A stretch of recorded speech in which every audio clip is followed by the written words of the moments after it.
Okay, and welcome. All of you right here. See myself, I can see myself there.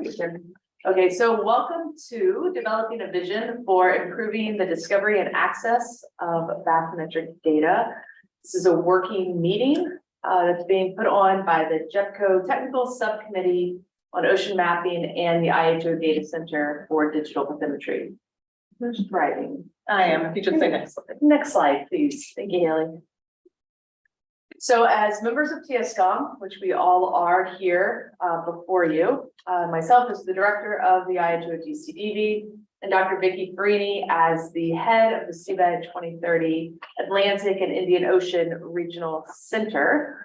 We're very excited to welcome all of you here in the room and those of you that are joining us online, probably at all hours of the day and evening. So we greatly appreciate you joining. Next slide. So this is the very high level, why are we here? The vision for our meeting over the next 3 days, community progress. We actually want to get something out of this, not just talking, but actual community progress towards the coordination to avoid redundant efforts, to optimize our efficiency, and to foster a culture of open sharing. Next slide. Vicki, why don't you take it away and discuss where we're being hosted.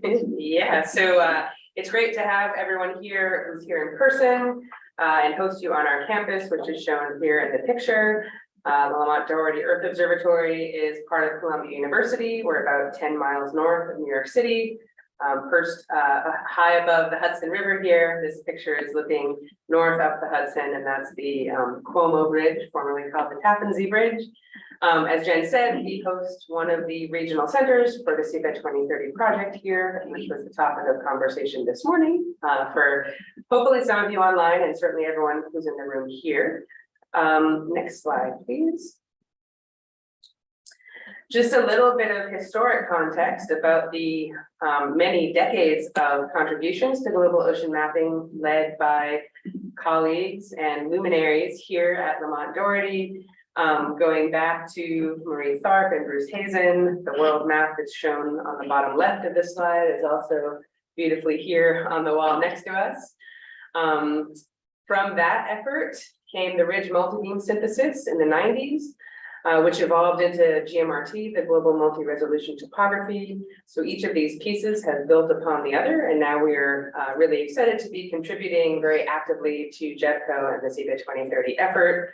The logos on the bottom are some of the active projects that are underway here at Lamont, which I did mention this morning in the regional meeting, but for folks that weren't able to join us then, the Rolling Vector Repository Program ensures that data are preserved and made available from the U.S. academic research fleet. The Marine Geoscience Data System makes data products available, bathymetry and other seafloor data products. GMRT, Global Multi-Resolution Topography, is a bathymetry synthesis. GeoMapApp, which we'll hear more about this afternoon, is a visualization tool that provides broad access to non-expert users to these data and many other. And of course, Seabed 2030 and JEPCO. I should also note that Lamont is part of the Columbia Climate School, which is a nascent school here at Columbia University and is really trying to bring our expertise together to address the climate crisis. So bringing lots of science and other complementary disciplines across the university together to address climate change. Next slide, please. Just logistically for folks in the room, you've been here long enough at this point because I didn't do this morning, but exits are all around us, restrooms are down the hall. I don't think I have to go too far into this. For folks that are virtual, the sessions today will be live streamed on YouTube. If you have questions or comments, please feel free to put them in the chat or the comment section on YouTube. We'll be monitoring that. We will have more live stream tomorrow, and then we'll be moving into more focused working sessions, which will be we'll be sharing a Zoom link for people to come into those sessions to participate in conversations. We want to try to be as inclusive as possible to our globally distributed community, and so everyone can play a role in this conversation and helping to define some of the outcomes that we're working on. Next slide, please. Okay, back to you. Steal the mic back. Sweet. Okay. Thank you, Vicki. So just a bit more background about the two organizing groups behind not only this working meeting, but the webinar series that was held a month or two ago now. So again, we have TSCOM, the JEPCO Technical Subcommittee on Ocean Mapping, which is intended to provide technical advice to maintain and improve all JEPCO products and supporting data.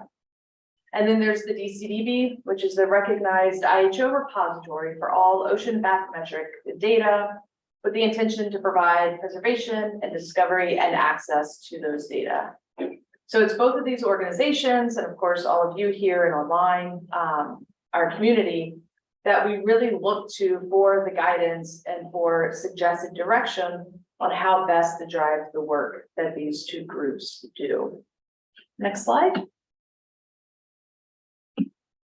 And of course, both of these entities today are really striving to support the Nippon Foundation JEPCO Seabed 2030 project. I don't think this should be new to anyone here, but just in case, Seabed 2030 does aim to bring together all available bathymetric data so that we can finally produce that first definitive, freely available map of the entire global ocean floor by 2030. Next slide. So I thought this was a great slide that Vicki added. We did not have this one in the webinar series, but this is the how we got there. And it really all started, as most things do, around a table back in the day when we were all face to face often during JEPCO week in 2019 in Portsmouth. Was Portsmouth? New Hampshire, that's right. When the idea of finally getting together, all of us to have a focused conversation. We always know that improving discovery, improving access, we need it, but getting down and really digging in and trying to figure out how best to make that happen has never really been done before. So the idea came back in 2019, came together in 2019. We all know what happened next. Fast forward to 2023. We finally got the ball rolling with the 4-part webinar series that all set the groundwork for this meeting this week. We're really excited that all that talk has finally come together. Next slide. So, yes, there's Vicki and I, but we are really just two of many. And this is a great screen grab from the other day. Unfortunately, our colleague Alex Bastos was unable to attend just this one virtual meeting, but there were plenty of us that have been working long hours since late last year to bring us to where we all are today. Words are hard. So, and we're very fortunate to have pretty much everyone except for Alex that's in this picture here with us this week. So next slide. So just a little bit more on the workshop logistics. Vicki said that, again, the plenary sessions are going to be live broadcast. They are going to be recorded, so we will be making those recordings available to everyone probably next week. They're live, they're there. Oh, they're recorded. Oh, there you go. They will be there. We will be able to take virtual participants questions and comments via YouTube, so please feel free. We do have our colleagues here that are keeping an eye on any comments rolling in. And then the working sessions tomorrow and on Thursday, we will allow participation, or there will be participation available via Zoom. Next slide. So just looking at the agenda for today, of course, the agenda is available on the working meeting website.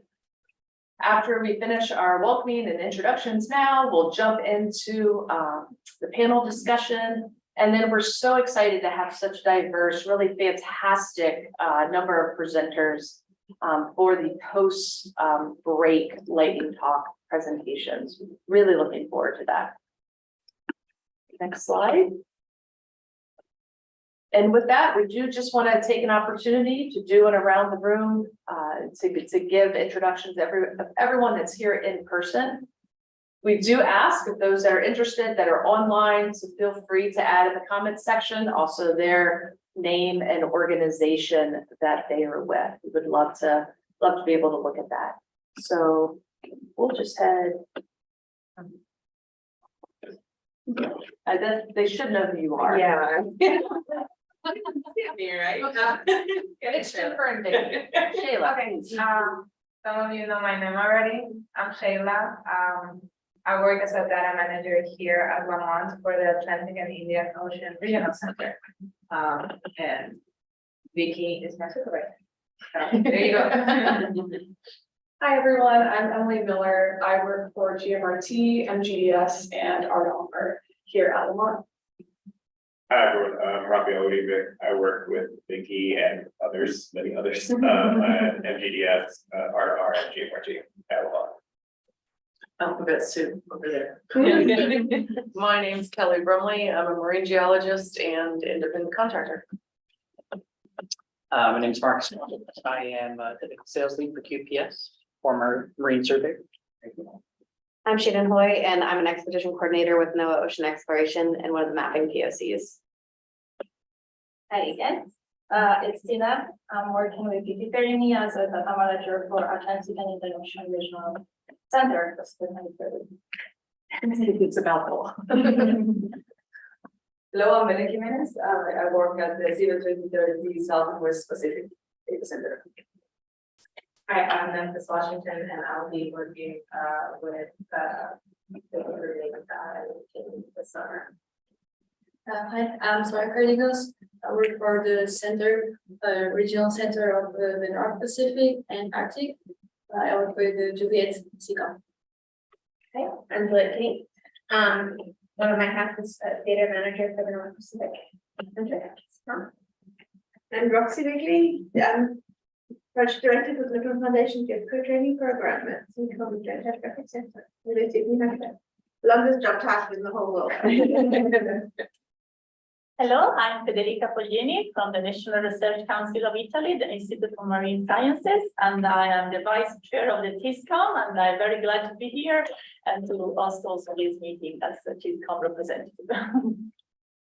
Hi, I'm Haley. I work with the CETA 2030 Atlantic and Indian Ocean Regional Center, along with GMRT, MGDS, all the other acronyms that we have, and any of Vicky's other projects. Yeah. Erin Heffron, I'm an independent contractor. I do acquisition, processing, GIS analysis, kind of the full board of ocean mapping work. Also a member of TSCOM. Yeah, that's me. And I'm Christy Reiser. I am a bathymetry data manager with the IHO DCDB and CEI. What other acronyms? And I'm also a member of TSCOM. Fantastic. Okay, and everyone you see sitting here up front are all panel leads, moderators and panel leads from the webinar series. That again, if you haven't had an opportunity yet to view the videos, I highly encourage you to do so, but sort of sets us up now for our first real item on the agenda. So next slide. It's hard not having the screen and that's good. Which is not only for those of you that might have missed the webinar, but also for those that did attend to just kind of refocus and just remind ourselves of what took place at the panel discussions.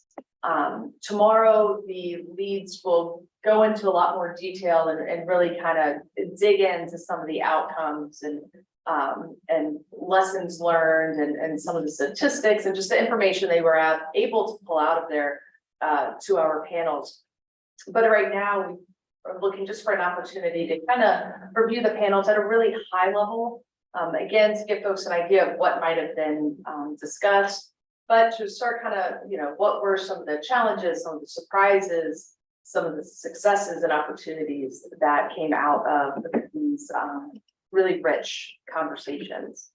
So I'm gonna pass the mic back to Vicky, who's gonna kind of, before we give these guys the floor, a bit more of how we got to the webinar and then the workshop and the panels and just a bit more of that background information. So next slide. All right, so as hopefully we all know, the JEPCO world map that's shown here is primarily supported still by predicted bathymetry, not observed bathymetry. And if we go to the next slide, the unmapped ocean really highlights the portions of the ocean that still are not characterized by direct observation in the JEPCO grid. That doesn't mean that this is all data that exists. This means that it's all data that has been integrated. We know that much more data exists. Some of it is public, some of it is not public yet. We hope to address that with time. But really, the overall objective here of CBET 2030 is to accelerate JEPCO's aim, which is to create the authoritative global ocean map. And the numbers in the top corner of the screen here show the progress that's been made to date, moving from 6% of the map filled by direct observation to now just about 25%. So we've made some great progress, but we still have quite a long ways to go. Next slide.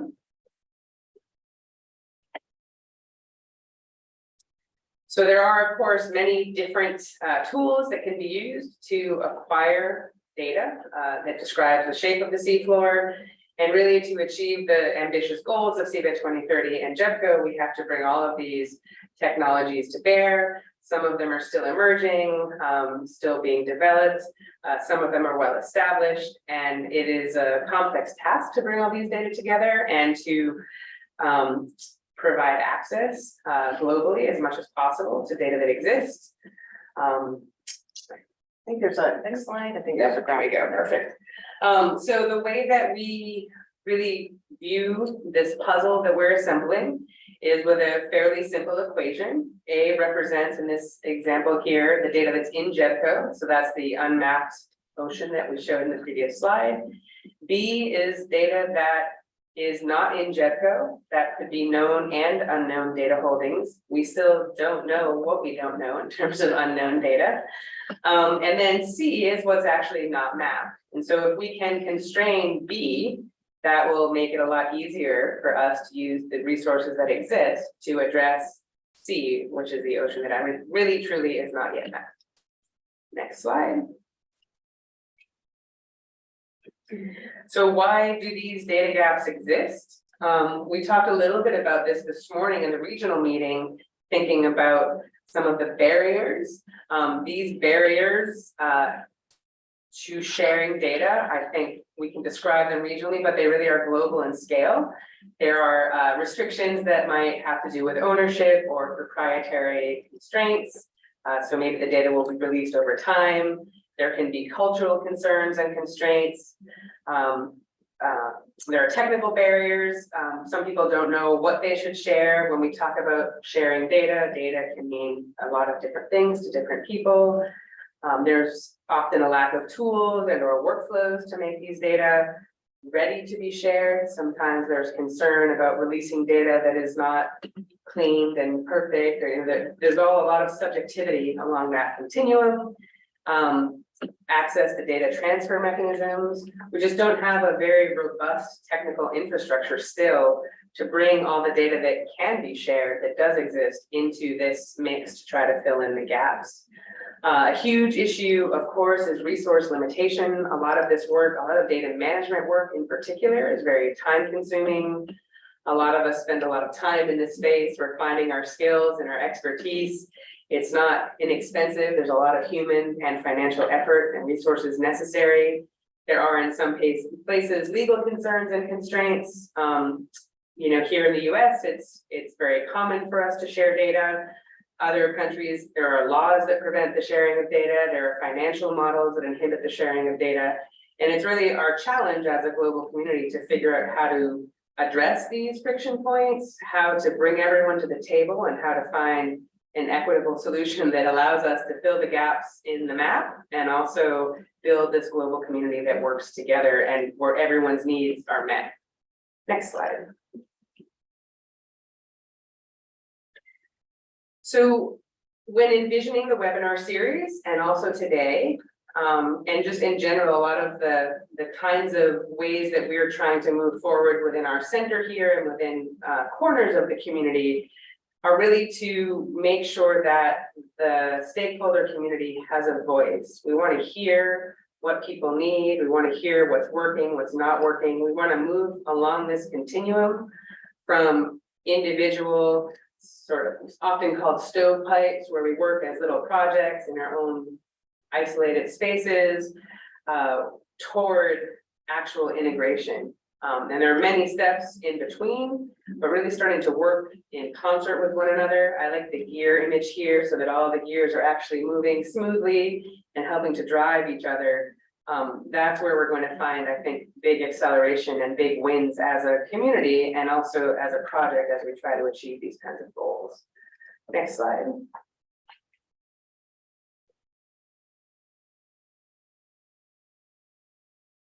This is still new, right? Yeah. So why did we have the webinar series? The webinar series was really meant to start to gather input from the community, again, moving toward these well-functioning gears, and really address different stages in the data lifecycle, the data stewardship lifecycle, the data management lifecycle. So from archiving and sharing to processing and assembly to use cases, how the user community needs to access and wants to access bathymetry content in its many different formats. We really wanted to gather information from the community, have conversations that could be a different format than in the past, rather than presentations and just sort of speaking outwardly. We wanted to sort of invert it and bring conversations in and perspectives in. Really try to highlight barriers, opportunities, and build a common vision. Make sure that the efforts that are underway are addressing the needs, that we're not making bad assumptions about what people need. What we think the user community needs is not necessarily correct. We want to hear from the users. And, you know, again, recognizing that not everyone can travel, not everyone has the luxury of being able to take a few days and dedicate the time of those days to being physically in a place like this to have this conversation. We really wanted to leverage virtual communication and have a conversation and put it out there so if people couldn't join in real time, they could watch it, they could still weigh in and send us their input and really start to build more of a two-way conversation. And again, really to learn and understand instead of us trying to say what we think is necessary. Next slide.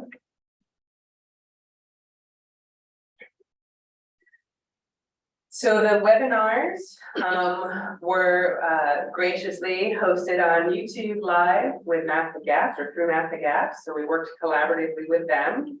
The webinars are there. Hopefully folks watch them. They will remain there in perpetuity, I believe, so people can go in and watch and share that content. And again, it sort of planted seeds of the conversation that we're hoping to further mature while we're here in person. And I think it's worth noting on that slide, the number of views that you can see at the bottom of each of the 4 webinars. So, you know, obviously we all work together, we plan, we have a vision for how we think that this might be implemented, but you never really know for sure. And so as Vicky said, our intent was for those that couldn't attend, that they could still participate. And we were all quite pleased to see how many folks really did tune in after the meeting. I mean, obviously, we'd like to assume that they watched the whole thing. But the number of views really shows that people were interested to at least go and to check it out. Yeah, and again, you know, I think we're trying to capitalize on what we learned when we couldn't come together and really leverage virtual engagement and make it better, right? So we're doing hybrid this week. It's not easy for sure. We all, I think, have more space to grow there, but we really want to make this as inclusive and accessible to the global community as possible. Yeah. Next slide.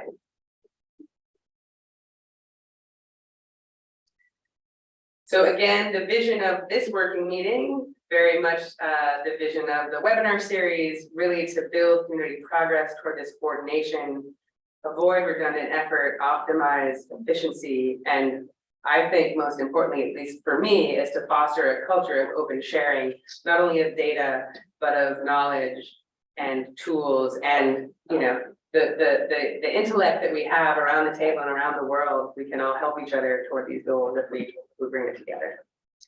Next slide. So this is a common thing that I've been talking about a lot lately, that open access data is not the same thing as accessible data.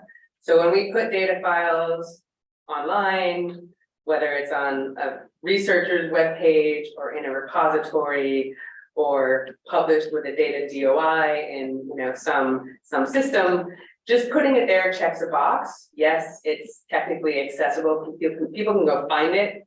It's not necessarily easily discoverable. It's not necessarily easily usable.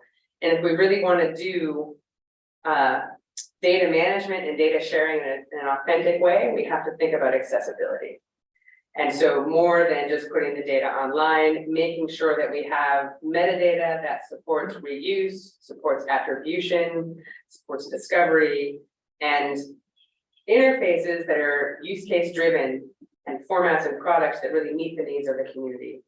The needs that we have now, the goals that we have now with CEPA 2030 to build this grid, but also to prepare us for the future so that all the effort and the money and the time that we're putting in now isn't just to get us to 2030 and to build a product, but we're setting ourselves up for what comes after that and keeping an eye on the horizon. And we definitely recognize over the years of working within the JEDCO community, we're gaining momentum in different sectors. There's been a lot of involvement from governments that is continuing to grow. The academic world has contributed a lot in this space. We're seeing the increasing engagement and increasing engagement from industry, and really to make this step and accelerate past some of these roadblocks. There's a huge role, I think, for industry to play in this space with us.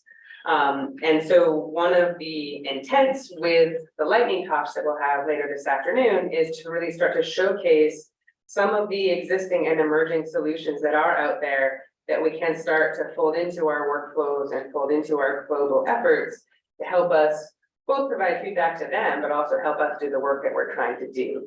And all of this comes together with this idea of a global community of practice, where we don't just on the other side of the world or the other side of the room, but we're actually working collaboratively together to meet our common goals. Next slide. I'm gonna pass it back to you. Okay. So Vicky's already stated this a few times, and of course, we've talked about it this morning. We've all been a part, you know, for most of our careers, of great conversations and identifying issues and throwing solutions out on the table, and it all sounds good, and we all talk to each other, and then we all go back to our offices and we get back to our day job. And so from the beginning, we wanted to make sure that the webinar series and this workshop took it the next step further. We have a pretty good idea of what some of the problems are. We're going to find out probably there's some assumptions we've made that have been wrong, and checking our assumptions is always a good thing. But what are we going to do about it? And so we wanted to come up with what real, solid, tangible outcomes, because all of your time is very valuable. And so where are we going to go to next? And so this is a list of outcomes that have come from the folks sitting up here. So these are certainly our suggestions. They're not written in stone. We are absolutely open to everyone else's proposals and ideas, and we'll talk about this throughout the next 3 days. But these were some examples. You know, an IEEE paper and presentation at MCS Oceans 23 that is actually happening. Vicki has already submitted an abstract with her TSCOM colleagues to start documenting these clear steps, steps that are necessary. You know, for example, specific data coverage, web service modifications. A lot of us have been having these conversations. We have ideas. So now to actually get these on paper, you know, these modifications that would be needed to enable that creation of this simple data versus no data layer for bathymetry. Those of us in this world know that this is needed. There are good tools out there. No tool that exists is perfect, but what we have today isn't enough. We need to take it to the next step because we're going to guide our decision-making for gap filling and really improving that data discoverability, that data access does not equal accessibility. We need to all as a community figure out what are those steps that we can share around the world. The third, comprehensive list of metadata needs. Federica is very excited to tackle this, not only as vice chair of TSCOM, but also as chair of the metadata working group in the JEPCO community. So develop that list of metadata needs and uses and enhancements that are again being informed by all of us, all of us dealing with the entire data continuum that's been discussed at the webinar and this week. Next slide. And we have a few more. Christy here as chief editor of the JEPCO cookbook is excited about this one. Again, a list of tools, actual accessible tools, workflows for processing, for creating metadata, for integrating data. A suggestion is that this could be a new chapter in the JEPCO cookbook. Again, something that would be accessible to everyone, but perhaps it could also live elsewhere. Number 5, an ocean best practices document around the importance of preserving process swath data for data integration. I know Vicki has very strong, very passionate beliefs on this one. But really it's because everyone's tired of reprocessing the same gosh darn data. It shouldn't have to be that way. We all know that, but okay, then let's give us that tangible, how can we prevent this from continuing to happen?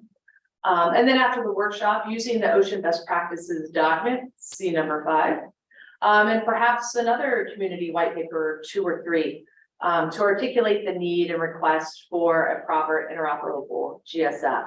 Another one I know, as I've sat on the sidelines with a few of you, I know there are more passionate feelings around this one. And also to define GSF, in case people don't know, the acronym generic sonar format. In its essence, it's a great idea because it allows us to interoperably exchange process data, raw data even. But there's a lot of flexibility built into it, which is great in some ways, but it also causes some problems when we try to pass these files between different software packages. But if we as a community, I think, can articulate the need for a proper, real generic sonar format, maybe we can actually make some progress with the various software vendors and also open source software communities to help make sure that this friction point is addressed, because it's a big time sink to have to reprocess. Right. Which also goes back to one of the really great things of all of the industry participation and interest, not just interest, but enthusiastic interest from industry in the greater CBET 2030 project, but also, that have been asking how can we help? What are your needs? And so really trying to make progress there. And so next slide. So we did want to take a minute, and again, those online, you have the chat, but to also look to you all. This is, we have all been kind of living and breathing the webinar series and preparing for this workshop. So we obviously have some very strong opinions here, but we would like to just take an initial stab if somebody's sitting there with like, oh my goodness, here's an outcome I would like to see. I'd like to give you a chance. And it's also okay to think about that and bring it forward as Yes. it progresses, but if you have something now, Please, Shannon. I think the one thing, and maybe it's with the metadata, is a consistent vertical referencing on vertical referencing guidelines, especially in remote regions. Because I find that's something that we're not employing right now. So I think that'd be super helpful.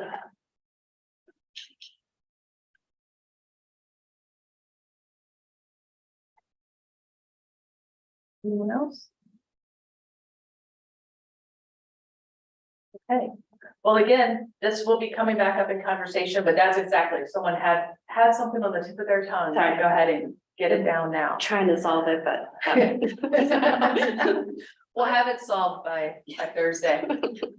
I'd also like to know, within the greater community, anyone listening, what sort of incentives can we provide data holders, whether they're in industry or academia or fishermen, what kind of incentives can we offer? Which seems to always be a sticking point, if we had kind of, as a community, a way or an understanding of what would be an incentive, would be great. Well, yeah.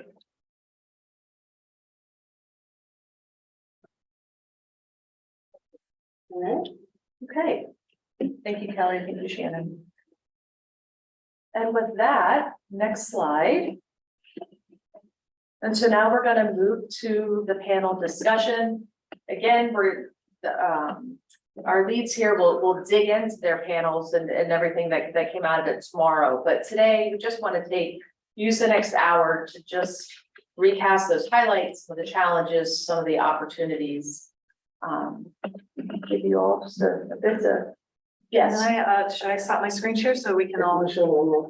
Next slide. Okay. Okay.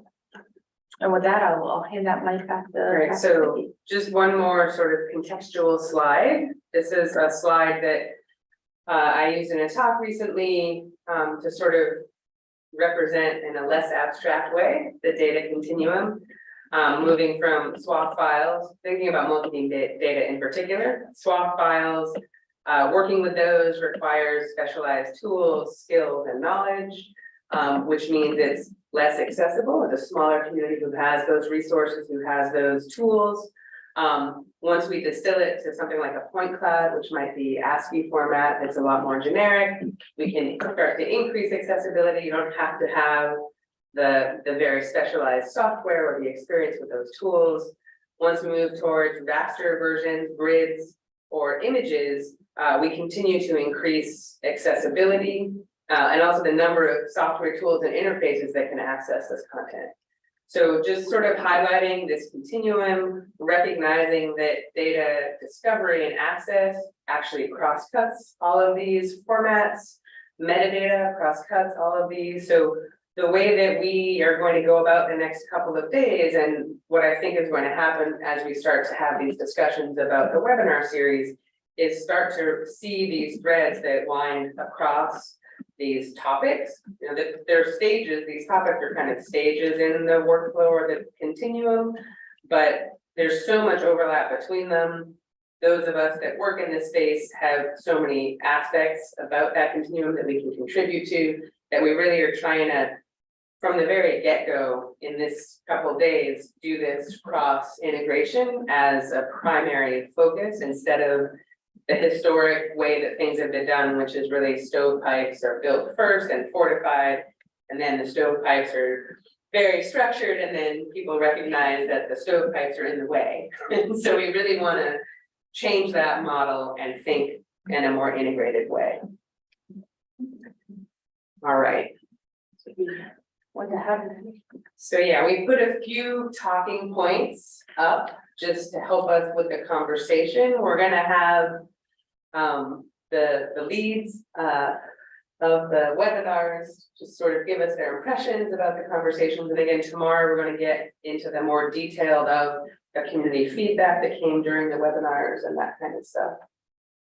So, and again, continuing to check our assumptions for those that were unable to attend the webinar or review the videos, that the little box there in the top right, those were the four webinars, and of course those seated up here that had each of those. So with that, do you guys want to just have any opening comments, thoughts, or would you like the questions to drive, or kind of look to you all? I think you guys did a great job summarizing. Okay, let's do the food. No, anybody? Why don't we just do a little summary of what we thought we each did? So you start, because you were the first one. Yeah, I was excited to lead the webinar on data stewardship. I had a wonderful panel with I think a very diverse group of perspectives, and I think that really added to the richness of the discussion that we had over our 2 hours. And I feel like the 2 hours wasn't nearly enough to get into the details that we really wanted to discuss, but, we really focused on, data sharing and those problems that we all deal with on a regular basis with data sharing. And then try to, of course, find some solutions and some of the problems we've discussed, there are no solutions, or at least not any that we can think of, in the moment, and that's part of the challenge. I think that having the different perspectives, so the panelists that I had included Sean Houghton, who is from Infomar, and then we had Suzanne O'Hara from R2R, and then we had Dr. Helen Snaith from the National Oceanography Center, and Son Uriam from the Kiribati Ministry of Transport. So having these different views, all of which they specialized in some form in data management. And I think the vast majority of the audience for my webinar were also involved in data management, which is not too shocking. But it's great to see that even though we all have kind of similar roles, we all face different problems. And I think that was really important to discuss. And I don't want to go into too much detail because I'm going to steal my own thunder tomorrow. So for my session, Erin speaking, we did data discovery. Also interesting, and I think something we probably all discovered is how there's so much overlap. It's really even hard in our own minds to divide up where one stops and one ends. And I think that's why we're here having this is a big discussion. And on my panel, it was a lot of folks who are providing data. So we had representatives from NCI, EMNet, Pat Pangia, and then we also had Weatherby Dorshaw, someone who did some efforts with us on TSCOM to try and get an integrated data layer, which is still one of our #1 priorities that we feel the community needs. And I also thought it was a great panel. I heard a lot of things come out that I didn't realize were still unsolved, I guess is the word. So I guess we'll talk about that a bit. And just seeing what data discovery meant to everybody, what it means to me, and seeing that there's a lot of similarity with what it meant to everyone. I was just wondering if I was missing the boat. So it kind of reaffirmed what I thought people were trying to do with data discovery and taught me some things about what others are trying to do and what's more important to them, which will come up in these questions. Okay. Yeah. Sorry. So the leader of the session 3 was Alex Bastos. I think Alex is listening to us. And I'm very glad to be here on behalf of him as a data user also. So the session 3, I think, was extremely interesting panel because of the different case studies that the people presented there. And here we are finally the data users, so the one that use the data, the technologies, and I think it was really important because they also highlighted a gaps between users and technologies. So systems are there, technology is there, but most of the time, most of the scientists, for example, I'm representing it now, even don't know where the data are, even don't know which tool they should and they could use. And most of them didn't really know anything about JEPCO. This surprised me a lot. The panelists we had, on the contrary, were very good in this. So they know JEPCO and they know how to merge different kinds of data. But again, I think it was very interesting the different case studies they presented from more, let's say, geological, geomorphological background. So we had an example of geomorphometry and the usage of bathymetry for so many different fields, from biology, tsunami hazard, forecasting, oceanography, and also not only in the academic world, but also in the private sector, where people need, for example, bathymetry for a desktop study for planning a pipeline. I think this is also very interesting to know. And again, they showed why we need this data, and that's why I think it was really important to highlight this point for fostering the accessibility of the community. And for webinar 4 was data processing, transformation, and integration. Our panel was pretty highly technical. It was Dr. David Sandwell with SRTM, Joshua Sixsmith with OSCBED and GMRT OSCBED collaboration. Krishna Vera, with Marum, Center for Marine Science, and, our own John Morton with, GMRT at Vermont. And we focused on defining who the user community was, which we found was incredibly diverse, but kind of really was servicing the academic arena more than anybody else. And then the tools and environments for processing, we found varied according to like what we were dealing with. So like David Sandwell was dealing with a large data sets, and so he had to use a lot of ASCII, and Josh Sixsmith was using a lot of like open source tooling, and of course our own John Martin and ourselves, we use a lot of open processing like MV system, but then we use our own workflows, which we make publicly accessible to other people. Data integration was very similar. It was where we all kind of had a diverse amount of approaches to how we integrated the data, and it found that the biggest bottlenecks kind of, and I think we'll talk about this, cross-cutted, was the human challenges that we would all face, and also software challenges of not having to hop softwares in order to accommodate different data sets. So that was opportunities. The last session goal was opportunities for data acceleration, and we all kind of agreed on that we needed more open source tooling and that we needed to have more collaboration and conversations like this on the regular. Yeah, I was just looking at the second question here, what surprised you the most about your panel conversation? I think I know I'm not supposed to answer it, but I am.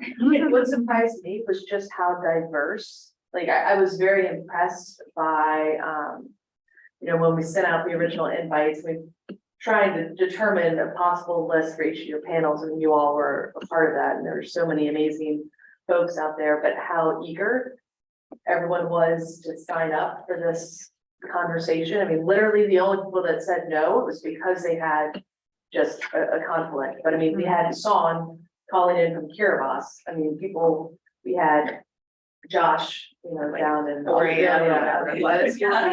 That were very, just what you said, Haley, so eager, like, we need to have these conversations. Yeah. And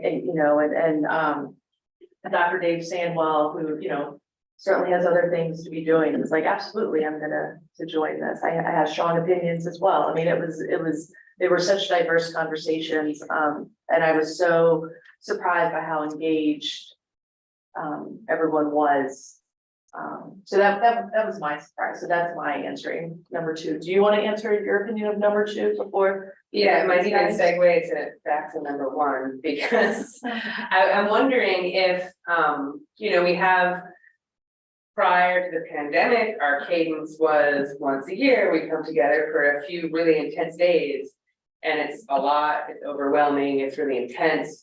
I'm wondering if part of what was particularly appealing with this webinar series was we were asking people for a lighter lift. It was a 2-hour commitment to come and have a conversation, not have to prepare slides so much, but just be ready to talk about their perspective, their experience, their knowledge of the bottlenecks and the solutions that are emerging. Maybe this is a model we should think about folding into a more intentional strategy, right? Like if we have meetings like that more frequently with a plan that's laid out ahead so that we're sort of stepping down a path, maybe that can help us build some momentum and get, again, more people engaged from around the world, because it is virtual, it's a lighter lift, and we can get people talking to each other more often.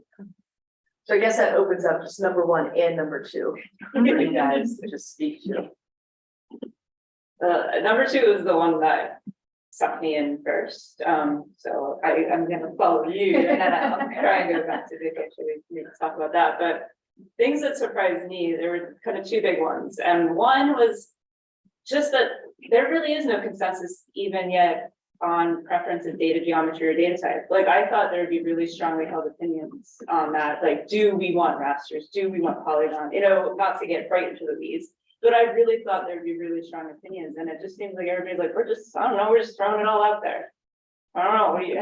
So I was pretty surprised about that. I thought there would be like deep arguments, but it was more like, I don't know, that was the vibe I got. We're just kind of throwing it out. And that could also be partly reflective of the diversity of needs, Yeah, right? Like, yeah. there is no one answer to any of it.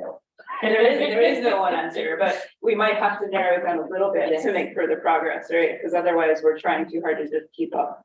That's my impression. And then there was one other one, and that was, we have had this ongoing work to try and get the single data, no data there, right? It's been ongoing with TSCOM, with all of us basically, because we recognize that need. And I kind of expected arguments with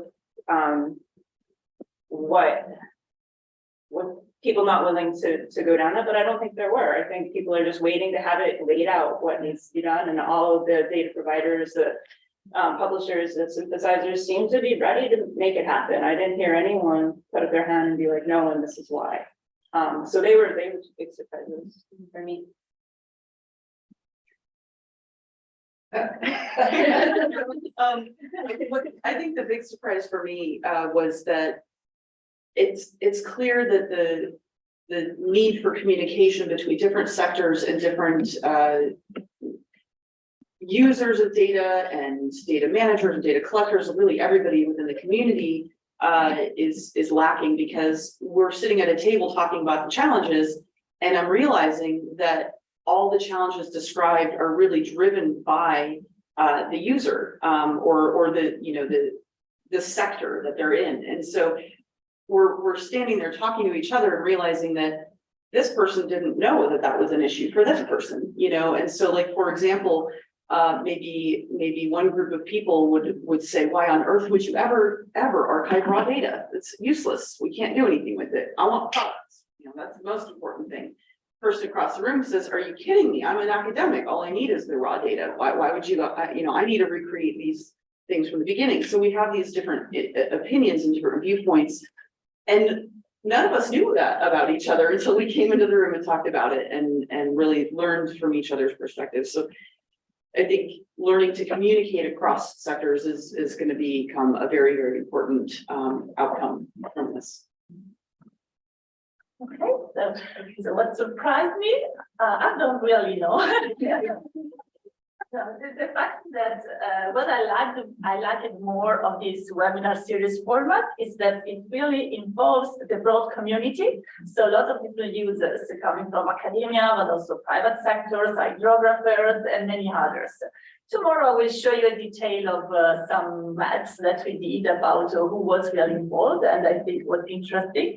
And but why they wanted to be involved? That's what surprised me, because they want to be part of the game. So they wanted to be involved not only in having the data as they are, but they wanted to know the chain. They wanted to know the workflow and the data management life cycle, even if they are not experts. And the scientists that wanted to know with the specific data, they want to know if the data is good.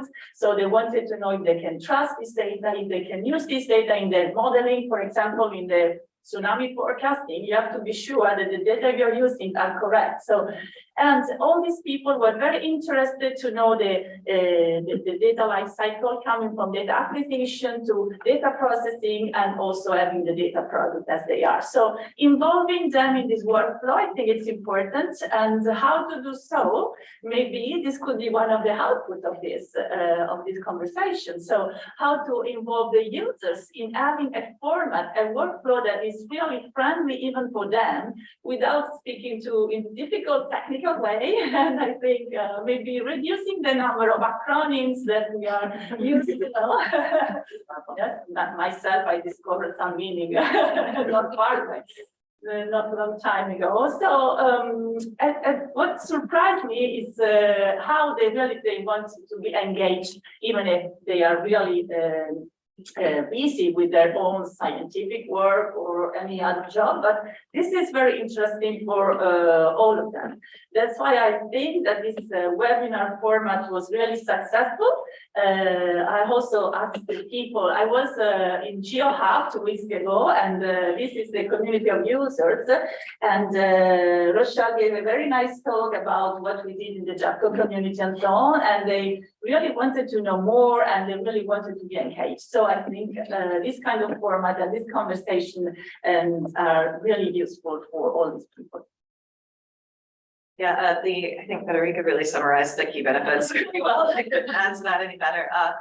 And what surprised me about my panel conversation was actually how kind of like on the same page everyone was, but there was no actual standardization that was published for it.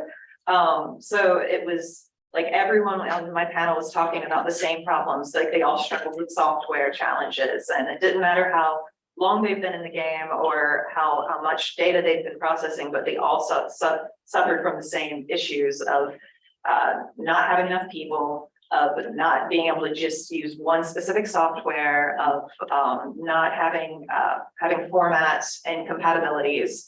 We all seem to have the same issues that we had already been talking at Lamont a lot, that we've been always struggling with ourselves in our own group. So that's what really surprised me the most, was that like, oh, we all agree on this, but there's no actual standardization that we've all adopted. So yeah, very briefly there. As far as just the webinar series format, I think you all said really good things about why that was a good format. I really liked the work that we ended up doing, and I'm saying we, but it was Shayla and Tina and Haley to prepare to try and get better audience engagement. And I think it was a good step, and I just wish it was more, right? Like, I feel like we got a lot of, if you didn't attend the webinar or watch it, we used a lot of audience engaging polling and questions to try and get them to say something, tell us back, so that we weren't just talking.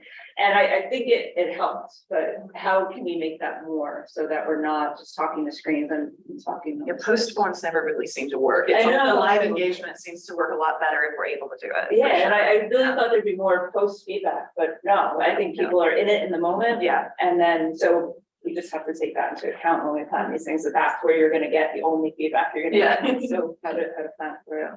Well, and along that line, I think that this format was so successful because it gave an opportunity for even the virtual participants to have a voice, and they could share their experiences, and they could, you know, type in a chat, and they could interact with the panel. So even though the panel wasn't like directly interacting with the audience, we were taking their information into account with these live polling tools. And so I thought that was really exciting, because how often, you know, it takes a lot of bandwidth to join a lot of, you know, we all go to many conferences throughout the year, and we often just kind of share a lot of the same stuff that we share every year, because it's important. It's important that everybody understand what we do. But this was stepping away from that. It was stepping away from sharing what we all do, and it's having a discussion about those barriers that we have for what we do. So I thought it was a really neat opportunity to hear from a lot of different people about the issues that they're seeing. Just picking up on that, one of the ideas that we thought about prior to the webinar series, but didn't have the bandwidth to implement, that is still, I think, a good idea to think about when we might be able to implement. You know, those updates from the community are important, but maybe these gatherings aren't the best venue or the best mechanism for getting those updates out. Maybe we can have some other way to provide a one-page update that can be distributed, people can look at it, and then we can use the times when we're together to actually have more conversation and get more voices to engage. Because I mean, you know, I have lots to say, but I'm tired of hearing myself talk too. I want to hear other people. And really just thinking about how we can leverage opportunities and gatherings to have more perspectives, voice, and build on that. I think I kind of agree, and I feel we were talking about it a bit at lunch. What I do miss is getting actually stuff done, and you kind of need, I feel like it's easier to get done in the room, right? So if we could have the updates ahead of time, but then still, how do we get people to send the information so when we're in the room together, we can make real, actual, tangible progress when we're sitting looking at each other's laptops, making those. Yeah, I think I agree. Yeah, that's a good point, because just Christy and I representing the DCED, almost every regional meeting that we're invited to, we spend our 15 to 20 minute slot. The first minute, what is the DCDB? Because you never know, there's someone in there that doesn't know. And then here are the data updates over the last year. That's it. We don't have the time or the instructions to, we'll discuss, here are the improvements or enhancements we made over the last year. But we don't ever have a 20-minute conversation, and let's dig in. What are some enhancements you would really like to see? What are some of the shortcomings? And then when we are all face to face, then you can typically have some of those conversations at a coffee break. But you know, you guys had the Atlantic and North Indian Ocean meeting this morning. I mean, it's important for Christy to tell you what new data is in the area, so you can't just say we're not going to do that anymore. But there is still that struggle of what is the appropriate forum to dig in. Yeah, and also recognizing that the time that we sit together is limited. And if there are key repeat presentations that we need updates from, we don't have space for other people to come to the table and speak. And that, right. And so if we really want to grow the community and build capacity, we have to make space. And so changing the way that we do things is necessary to allow that to happen. Great problem solved. I want to highlight, Aaron, or I think it was Aaron that said it when talking about the webinar series format, the pros, but acknowledging that we really did get the most feedback during the meeting. I was surprised and disappointed that even though the views kept going up the week or two after, which was great, we got, I think, one actual feedback, because we still provided all the questions that were asked during the live webinar. All the polling questions were then put into a Google form and sent out. So if you did want to go and watch it later, you could still answer those questions. And we were like, we are so smart. This is such a great idea. One person. Yeah, it's definitely an effort. Yeah, Imbalance. a lot of effort for almost no reward. So that was the key takeaway, at least in that instance, that if we didn't capture them, then we weren't really gonna capture them. So you guys have all touched on recognizing that there's so much overlap in the conversations that your community representatives were having in the 4 panels, which is also why we aren't spending 2.5 days, just each of you just focused on your panel. It makes sense to all come together. Do you guys want to kind of speak a bit more of what sort of overlap you were recognizing in your own conversations and while just viewing your colleagues' panel discussions? I think a lot of the overlap on the data stewardship side, putting my data archiving hat on, this is a big part of my job, is to actually push data to an archive and make it publicly accessible. Well, that public accessibility piece definitely overlaps, I think, with every panel that we had. We also had overlap with data formats, those discussions. We had overlap with metadata and software use. I mean, it really did. These are all cohesive discussions that we need to have as one. And so I always feel like I'm at the end of the line as the archive, but really that it's the beginning, because that's when the data is actually starting to be used. And that's really important to remember. So yeah, I think we had a lot of overlap. Yeah, I think that one of the overlap was struggling for accessibility of data and some sort of frustration of the people that couldn't really access what they wanted. And of course, I think that's one of the elements that overlap among the four webinar was the need of metadata, the most boring things in the world. And so I'm sorry, but it's the only way. It's really the only way of making data reusable and useful for all the users. So I think we could take the chance of stressing about the need of metadata, but also here we need a standard, do we? I'm not sure. Maybe we need something friendly, easy to fill out, to fill in, and something that could be really enriched. And the metadata are useful also for people that want to know where this data comes from, who can I ask finer resolution data to, are there any raw data available or not? So maybe it's not necessary to straight away add the raw data or let's say the data that have been processed, but you know where the data are. So you know who to ask for the data. That's why I think that an enriched metadata layer is fundamental for any grids, for the JADCO, for example, itself. So it's a sort of discussion that maybe we could have later these days, and that overlap, because really the need of metadata and standards. So which is the format I have to fill in? There are so many. And in the metadata working group, we tried to create a sort of standards format. We revised the number of metadata possibilities. There are so many. And I think we need something easier for the community and the way that people really build the metadata. And also the standards for the format of the files. Vicky was mentioning the problem with GSF. I think this is very important to have an open file format for SWOT bathymetry that is processed but will be reprocessed. So reusability is the key word here.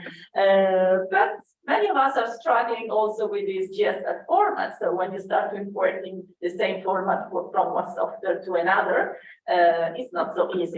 So it is something that I think could come from the industry. So if the industry people are listening to us, I think this is something that we could really face in this conversation now. And something else that is going on all the webinars are the training, so needs of training, I think, at different level, and also credits. So people wanted to be acknowledged for the data they collect, they process, and they archive. So I think the credibility and also the credits that we give to the data is something very important, and most of the people were speaking about it. Of course, when we speak about credit, then there is the data policy issues, the licensing to the data, but this is something else. But I think that these words were mentioned during all the 4 webinars, and this could be, for me, the keywords that really overlap among all of them.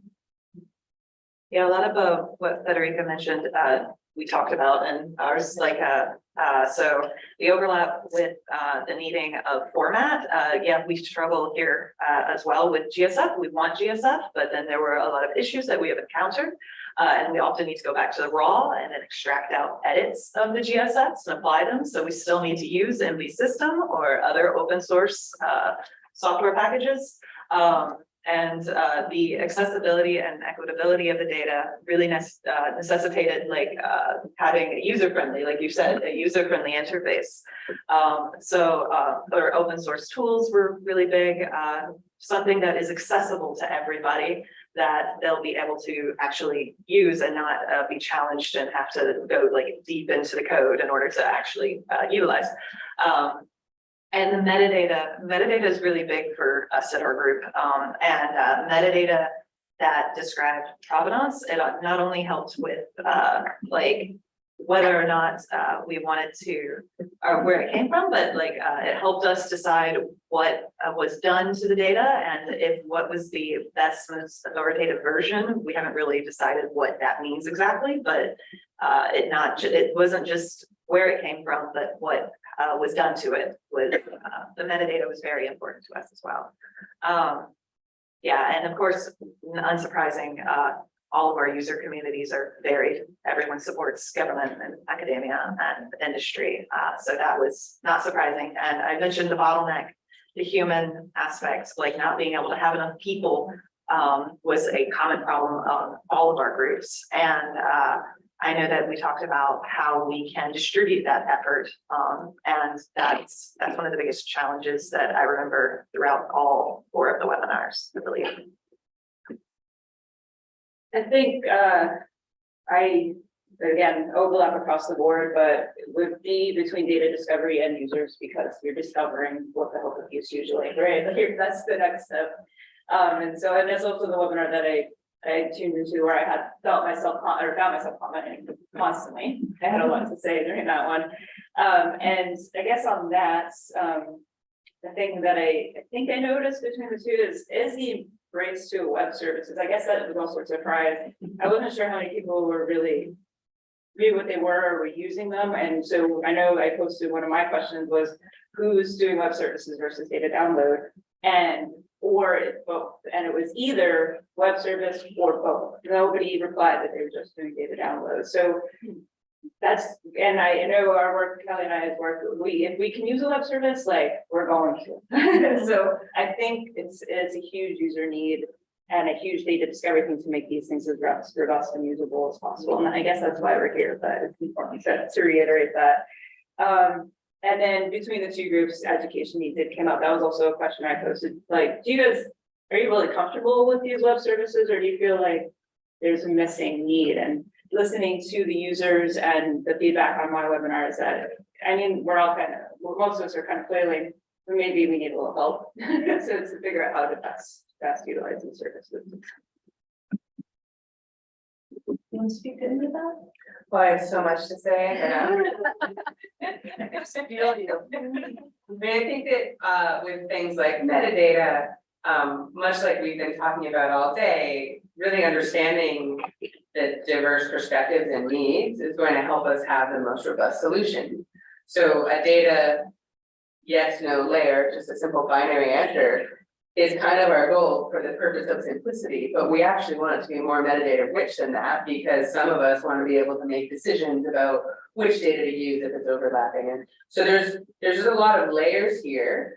I think that what we're hoping to do in the next couple of days is try to highlight the low-hanging fruit, if I can use a colloquialism, but identify what we can try to accomplish relatively easily to move past some of these roadblocks.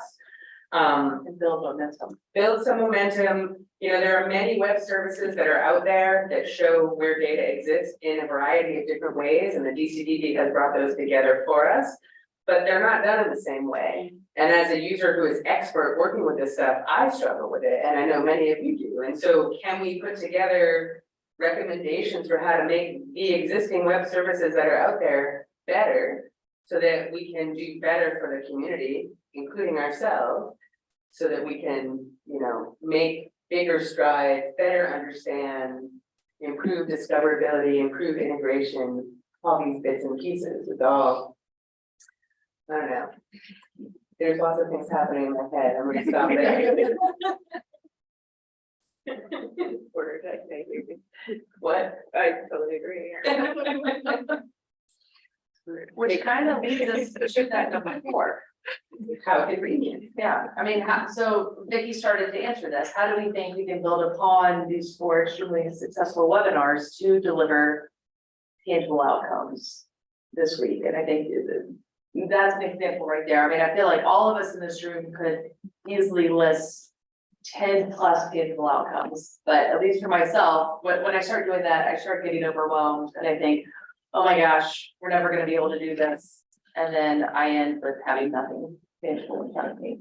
So I like the idea of, just my personal opinion, of capturing a lot of what we would like these outcomes to be, and then selecting as a group what are these low-hanging fruit, as we like to say in the US, but the ones that might seem the most tangible, and maybe also highlighting a few that would be that next level of commitment for us to all try and tackle But yeah, I'd like, I like to say that, if everything is a priority, nothing is a priority, and we have to recognize that there's a lot of work to do. And we can't do it all effectively. And so hopefully we can highlight some priorities that will have impact on these various themes, metadata, web services, things that are going to answer the needs of not just one use case, but many use cases simultaneously, because that will give us the most impact and service the broadest community. And again, help us gain momentum. These friction points that we are talking about right now, they're not new. I've been talking about them, and many of us have for many years. We just haven't really moved past them or through them very well. So how can we start to chip away at those impediments, those barriers, and actually make those necessary steps to start to get things moving better? Such a great choice of words there. because I do find it interesting, hearing what you said, that how surprised you were in your group that you had, 4 or 5 of you that are so, top in your fields, that there was no disagreement. I was like, yeah, these are the issues, bam. It's like, oh, I remember you were kind of, in all the Zoom chatting, it's like, well, I guess we're done with that question. There's no debate. Yeah. It's like, There wasn't much debate on it now, yeah. right, so it's like, there are some of these that it's like, okay, that work has been done, here we go, we'll check our assumptions and speed, but then. Yeah, let's move on that. What is that next step? Do you want to speak any more actually though to how you envision building on your webinar? You guys kind of summarized it earlier with the proposed tangible outcomes. I thought that, like, you guys said exactly what we should do, the papers, the documenting clear next steps, comprehensive list of metadata needs. I'm just reading off of your slides right now. Like I thought you guys really just distilled it really well about what we should do. And I think we're doing it right now. We're all sitting here together and actually taking action to write some white papers, or, bringing those to ocean best practice documents, to, Oceans 2023. And I think we're already doing it. I think what you guys proposed is. Do you envision that your panelists would be, and maybe some of them are online right now, but would be nodding in agreement, like, yes, this is sort of. I think standardization was like what they wanted for sure. Like there's some, with software, everyone talked about how we struggled with software and wanting to be able to use, like, GSF was great and we love GSF, but I have to hop around between Chimera, and I have to hop around on NV system according to what I'm using. Or what my challenges are. So it's, standardization or workflows, open source workflows. Yeah, I think they would all be agreement. Just to pick up on the yes, obviously standardization standards are important, but also the diversity of need. There is no one, right? Yeah. So there's a balance there. Again, it's kind of the balance I described this morning between centralized and distributed. We need to have standards and common points where interoperability happens, but also flexibility to address different problems in different ways, because we do have a diverse community with a diverse set of needs. There's no one standard product that's going to satisfy every user, which is why all these different building blocks and pieces and facets of the data management continuum are important, so that the effort that's being put in does serve the most people possible, not just a subset of. Having known workflows for known problems would also be great, like commonly accessible, like known workflows, because we encounter the same problems on the regular. I know. Yeah, and having a way to actually bring, the YouTube videos that are out there and the tutorials and the bits and pieces together in a space that is shared, and much like the wiki that the multi-beam community here in the US has created, we can start to aggregate resources there a little bit more organically. But still, like, a lot of problems that I heard described in the webinar, I was mumbling under my breath to myself, but there is a fix for that. Right. It's just that we don't have enough communication and awareness of the tool. Practice to find online to ask questions. Well, because it's a challenge of distribution, right? Like, we're in different corners of the world doing different things, but there's synergy and connections to be made. Absolutely. There's a nice ocean wiki. Yeah, there's an ocean wiki. Sorry, that is a place that could be a communication. Exactly. Yeah, Absolutely.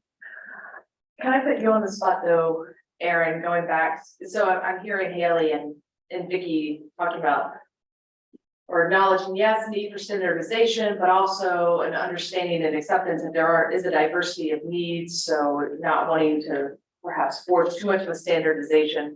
But then I heard you at the beginning also trying to, especially when dealing with web services, like, yes, there are all these flavors, but we do also, we should discuss trying to put constraints, might be kind of a strong word, but start encouraging folks to come together at least some standards. Because if we keep trying to meet every single need and hopes and dreams and desires, is that potentially going to prevent us from really progressing? Yeah, and so, yeah, I think that was kind of what I was saying. My hat will go up when I hear Summers often, but like, if we want a single data, no data layer, we're gonna have to have some consistency in the web services. We have to, or we have to have the ability to easily, programmably get it and do what we need to make it one standard, right? So, okay, if somebody wants to put it up in a raster format, and so what we're talking about is how coverage is provided, right? The GEBCO map does not show everything. It never will because it only updates once a year. GMRT is the most up to date sometimes and never will be because 6 months later something else is more up to date. So we have to combine things to know what's been mapped or not mapped. And that's the goal of this data and the data layer. And there's web services for all of these things. And we thought, well, we should just be able to bring them together. Well, yeah, you should, but you need to have some level of interoperability and standardization for that to happen. Like it has to be providing real data. It can't just be a picture, right? So that's number one. So the web map services are what most people started with. That's just a picture. We need more, right? So I think that could be a tangible outcome. We partially got there with the work Weatherby did, but we can even go through the initial bit he did and see what's been solved already or what he missed, and do it for the top 4 databases as a starting point. Because I heard from my panel that they're willing to make these changes, but we need to lay it out very explicitly because nobody has time, right? So I think that's a tangible outcome that we can come to together. Take your favorite web service and let's figure out what we need to happen to get to that data in the data layer. And then just to diverge a little bit, if you don't mind, even though it wasn't one of our initial things, we've all, I think, latched on to this GSF because it's such a big thing for all of us, such a big issue, problem, desire, need, the ability to use this format. So I think we have people in the room. I know Shannon's had issues. I know Marcus deals with GSF. Like we have people in the room where we can at least figure out who we need to get in the room to move forward with this and go forward with that. And yes, I know you guys suffer immensely with JMRT. and as doing acquisition and processing, I'm suffering with the sales realm project right now. And yeah, so we all have stories, but we at least could figure out amongst all of our brands who else needs to be in the room to actually make products like that. Can I bounce back to your previous topic of the coverage layers? I just want to make the point that even in sort of data stewardship systems like here in the US, where we know that the data that the US academic fleet acquires will get into the DCDB, it's getting there through R2R, but there's a latency. And so just like the GEBCO grid doesn't have everything in it and GMRT doesn't have everything in it, neither does the DCDB, and it won't, right? Because the data can't get there because of various reasons. But we can create the polygons of coverage, whatever the specification needs to be, to close that gap sooner, so that prior to that data actually being in the archive, we know that it exists, that there is mapping data there, and it will be made available once it gets through. And that's a different category of not yet released data than data that's currently embargoed for 25 years, or data that's commercial and maybe we'll get, like there are different levels of restriction. Some of it's just time and bottleneck, but there's opportunities even in the most sort of well-established pipelines to make it better and get that information out there in a way that can be more actionable for us. Yes. And the technology exists. We can do this. Right. And we could do it pretty quickly. Yeah. Yeah, I love that. I'd like to to bring it to a different topic as well, I think, kind of trying to focus on each of the 4 webinars, since we had so much overlap in the barriers that we recognize throughout the community, trying to, focus on the ones that overlap the most. Because as Vicky said, if everything's important, then nothing becomes important. And so really trying to focus on the important ones, and I'm already hearing a couple really important ones here. But from the data stewardship side, I recognize that one of the biggest barriers we face is resources. And this is people, financial, bandwidth, time, all of these different things are such an issue. And I know it's an issue across the entire panel, across all 4. And from my unique perspective, and from R2R's perspective, and InfoMar's perspective, and from CureBoss, like all these different perspectives, we all share that same problem. We don't have enough resources. And whether that, for me, that's getting data into the archive so that it becomes available to the public. Well, when I work with those data providers, they don't have the time, they don't have the resources to make these data available. So like, what are the solutions to that? And I think that, the thought of data management prior to data collection can really help that issue at no cost. And so that brings us all the way back to the creation of the data. So we need to, kind of go all around, I think, with that concept as well. I think resources is a really big problem. Yeah. So we have 4 minutes left.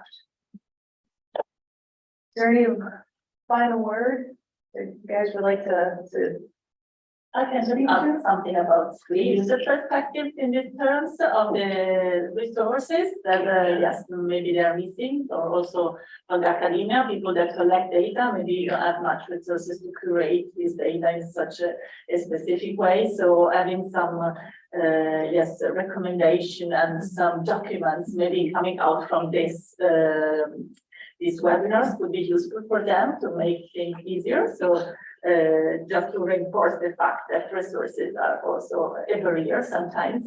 So maybe we could face this barrier and try to help them. This could be an important point. And yes, and what we can build upon is for webinars as a tangible outcomes. I also agree with Vicky and Jennifer. So first of all, to be as much as possible flexible in terms of tools that you want to, let's say, propose to people, because there are so many different people coming from different framework and background, especially. So flexibility, also in my career, I think it's something extremely important to get data, to get me the data. So as much, the most you're flexible, the most you receive something.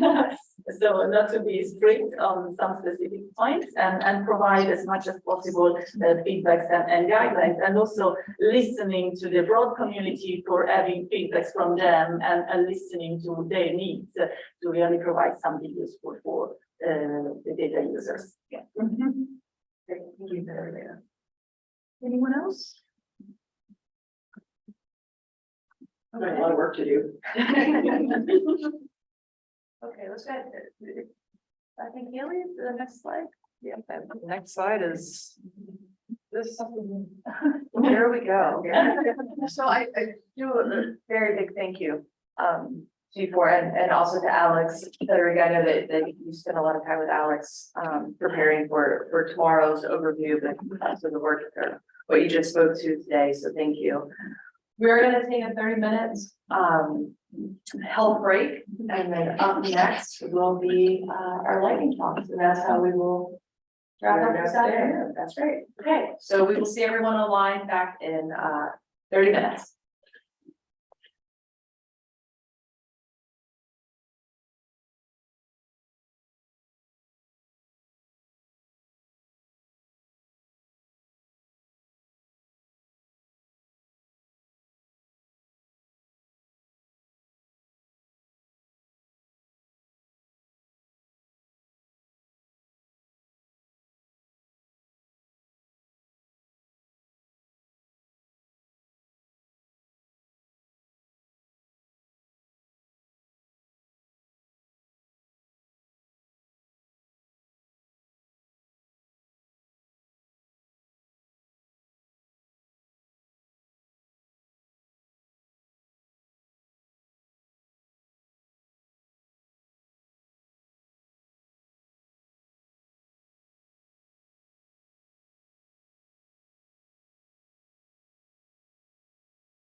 Test, test, test.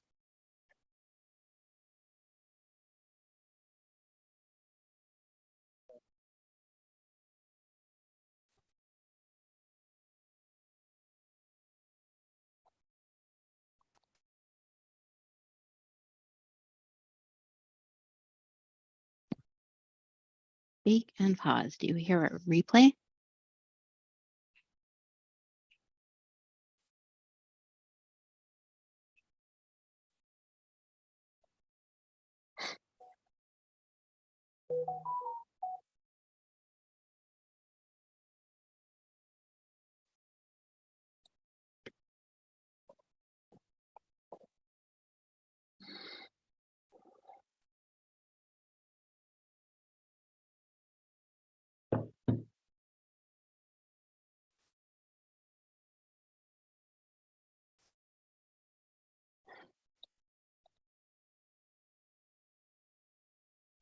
Or video. So you're perfect. All you'll have to do is share your screen and these owls will pick up all your information. Okay, well, we'll make sure to. Yeah, no, I just Yeah. wanted to set up my options. Oh, here, click mute.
Okay, everybody, welcome back.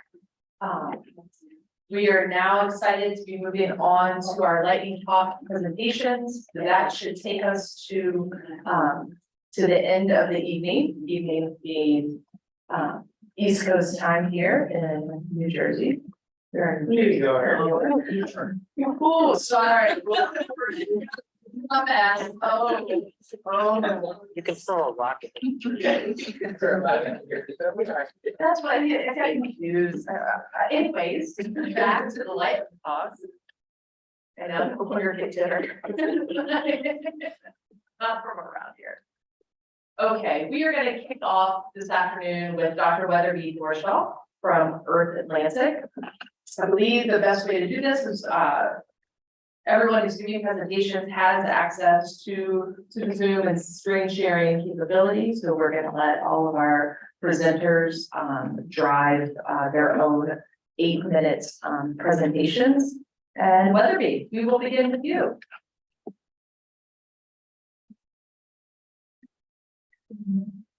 Okay. And we are going to stop sharing and there we go. Okay. I appreciate the reference to Earth Analytic as Earth Atlantic. I mean, it's very ocean oriented, and sorry, Weatherby. no problem. I mean, no, it's actually kind of cool. Nice to see everybody. I'm gonna share my screen. Excellent. Okay, so for some, this will be a bit of a redux, but I guess I'm still sort of harping on the same themes that I mentioned in the previous workshop or the previous talks that we had, and that really has to do with how web services are published so that they can be used in a way that enables on-the-fly analytics, on-the-fly comparison without just looking at and visualizing the data, and also being able to present not only elevation data, but the type of sensor that was used and any other metadata type layers you might want to present as part of that image service as another layer that can be used dynamically. So that the idea here is that we can consume information-rich web services as rasters, ideally. I mean, feature services are fine as well, but in the long run, I think the most efficient way to serve up actual very large global data sets like this one are raster. And to be able to serve that information up in a way where people who are not programmers can actually use the pixel values. So, and so with that said, I'm going to show a little bit about an exercise that I went through using some really simple tools that didn't involve any desktop GIS at all. And in this case, I'm using an ArcGIS example. However, there are other avenues to publishing web coverage services, for example, using GeoServer. But that's not the subject of my talk right now. So the first thing I did, because I wanted to access the information that I wanted to be able to serve up in a way that I just described, was to go to the JEPCO site to download a batch of data, and I grabbed, the elevation data as well as some other layers related to the sensor type, and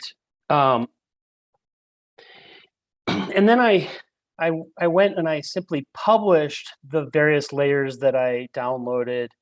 And what that really means is, you go to a website, you basically, once you know what you have and what you want, you can say, okay, upload this. And there are different ways to do this. I mean, bigger organizations may have an enterprise license to be able to do this. But now, even with just a user account with ArcGIS Online, you can have access to be able to use image services. So the distinction in the term image service really just, it's kind of unfortunate because, obviously we're serving up images when with most map services. But in this case, it's actually, I have the ability to serve up not only the RGB or the visual representation, but the underlying pixel values. And in this case, this is one of the sensor types, and you can see that I can click anywhere on this image, and I actually get back, and I can symbolize these things in different ways. So first of all, I can pick how I want to. Oops, sorry. I can pick on the right how I want to represent that. I can classify the data, make it any color I want, which is pretty nice. But then I can also, click or select pixels and do something with them. So in this scenario here, I went in and I changed how I wanted to represent that data, and it's very flexible. And you can also set sort of codices for, standards for your organization. The other thing that's really cool, besides visualizing the data and being able to click interactively, is to apply what are called, in this case, raster functions. And these can be done with Python. They can be done with other methods as well. But I can dynamically have this service deliver back to me mathematical equations that work against each pixel very quickly. So if I have an elevation surface, I can look at it as a hill shape. And every time I zoom in or out, it's very fast, and it's just gonna show me, the pixel resolution that's necessary for the extents that are on my screen. If I want to do deep analytics, then I'd want to, actually specify that I need a specific cell resolution. But I can also then just toggle and switch and say, show me the same data set as aspect and slope and in a color-coded fashion, or which is, this example here that helps to tease out variability.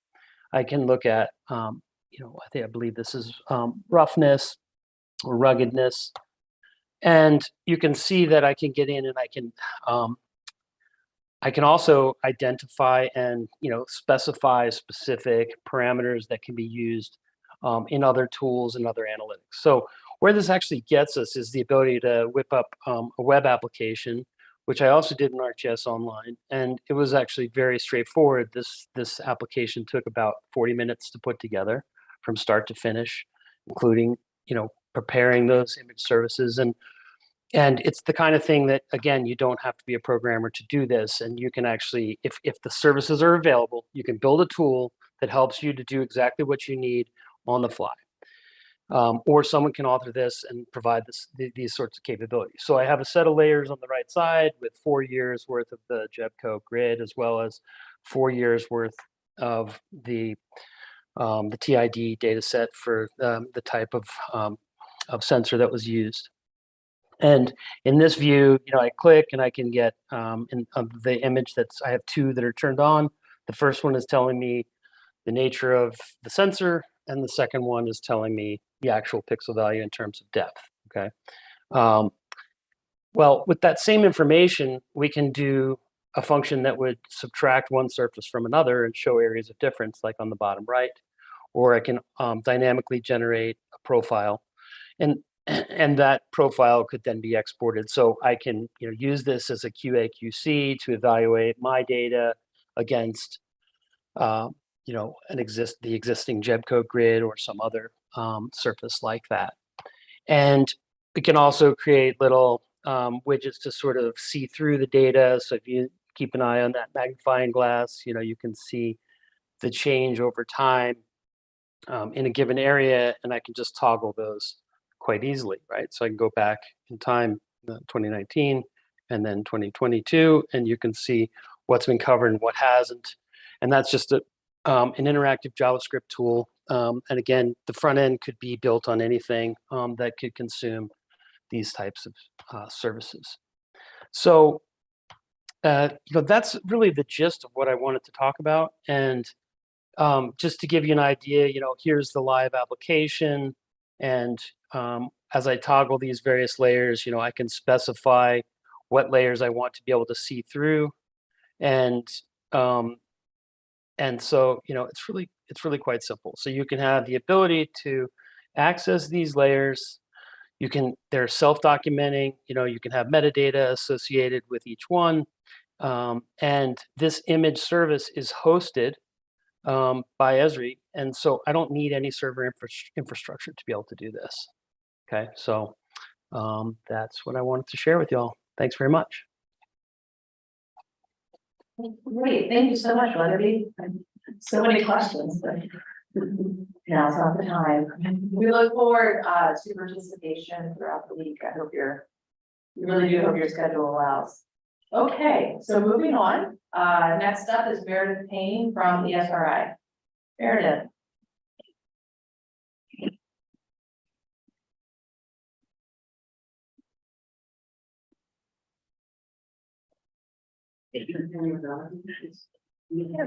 Meredith, it looks like you're muted.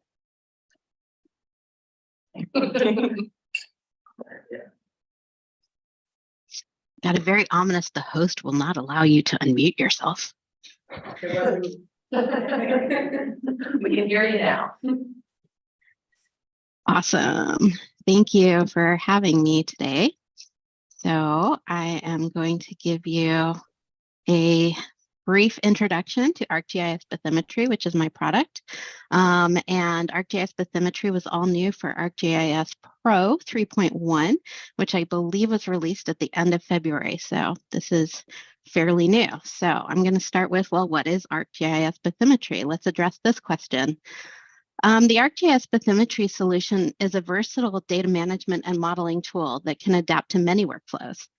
ArcGIS Bathymetry is an extension for ArcGIS Pro that provides tools and workflows for exploring and modeling bathymetric data and metadata in a GIS environment. The solution addresses the challenge of data being locked in stovepipes, which we've talked about today. By making Bathymetry GIS enabled, we give access to all the power of the ArcGIS platform to your bathymetric data, whether it's used for analysis, visualization, modeling, or dissemination.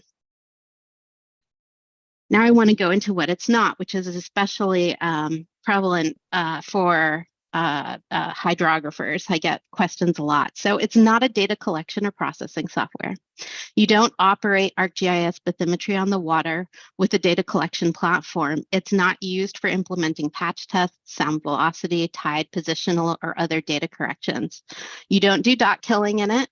You don't do raw data processing with it. Rather, ArcGIS Bathymetry archives and manages your finalized bathymetric data products.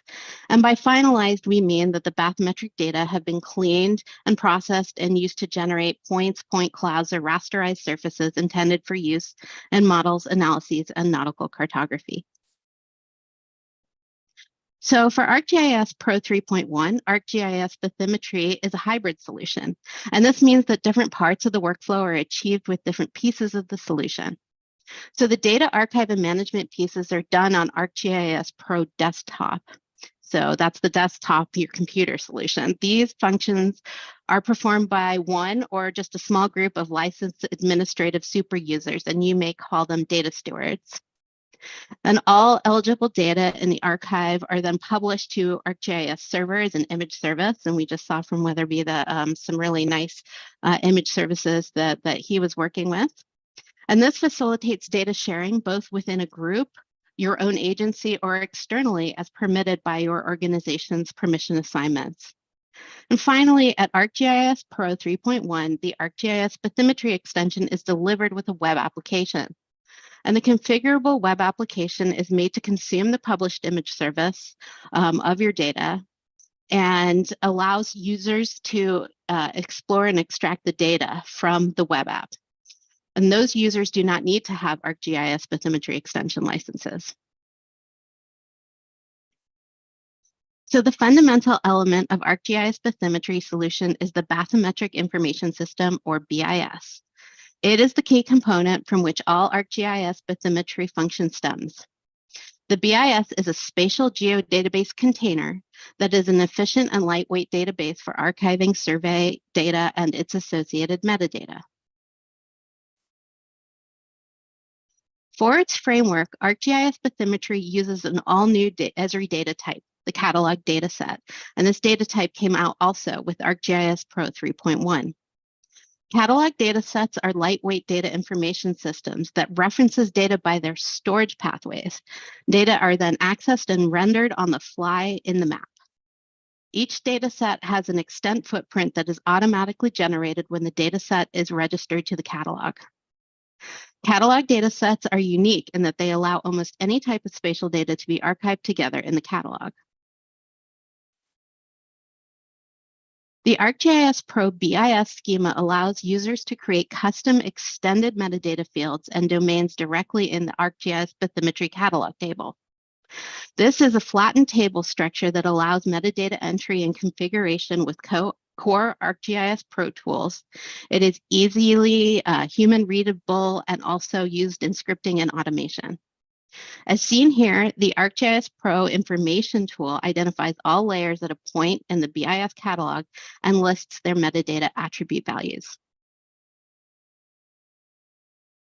This example shows a BIS of the ports of LA Long Beach and includes LiDAR point clouds, sounding points, polygon survey envelopes, linear contour features, multi-beam sonar, side scan sonar, and backscatter raster data. And I call this the kitchen sink view. It may seem a little chaotic to you, but to a project manager who may be asking, what data exists in my area of interest? What is the age and provenance of my data? Where are there gaps in the data and where should I survey? So this chaotic view might be a beautiful thing. The Bathymetric Web Application, or Bathy Web App for short, is the configurable web application that lets users quickly sort through the data archive and use the customized descriptive metadata in order to build custom, fit-for-purpose bathymetric surfaces using Mosaic dataset technology. And now I'm going to run through a quick demonstration of the web application. So this is what your users on the front end will see. This is what you can publish and have non-licensed users access your data through. So here I am looking at my catalog here in the table widget. And I can see here, this has also been enabled to support bag files. So when the bag files were brought in, their internal metadata was also brought into the BIS. And on the end there, you can see I've put two custom metadata fields, the agency responsible and the survey date. They're just zooming in to demonstrate that it's using dynamic drawing and dynamic range updates. You have configurable pop-ups, which you're used to, and those pop-ups are able to expose the actual pixel depth values. And as you scroll through, you can see all the data sets that lie beneath a certain point. So scrolling out again, I am going to change the base map. There's a base map selection widget. One of the reasons why you'd want to do this is if you're looking like here, we're zooming in really close, looking at birds, and the Esri Oceans base map doesn't zoom in that far. You may be familiar. So I'm opening my second widget here, and this is Explore Bathymetry. It's going to allow me to filter the data. So now I'm looking at all data that are meters, positive up directionality, and I'm interested in data that were surveyed by ports of LA Long Beach. So I'm able to do this because the metadata attribution for each of those pieces of data is in the BIS catalog, and this is reading it from the BIS catalog. So as I scroll through the table, I can gut check and say, yes, these are all ports of LA Long Beach data. Now I'm actually going to export those to the second widget, which is Compose Surface. And we'll see more of that in a second. But again, I'm looking and yes, my ports of LA Long Beach data have been put into Compose Surface. Going back to Explore Bathymetry and resetting, now all of my data sets are available to me again, and you can see that the features now have jumped up to 118. I'm going to do a similar query. I am looking for meters positive up, but this time I'm interested in US Army Corps data. And so again, we see, yes, this is US Army Corps. There's lots of null metadata because they are not bags, they are geotiffs.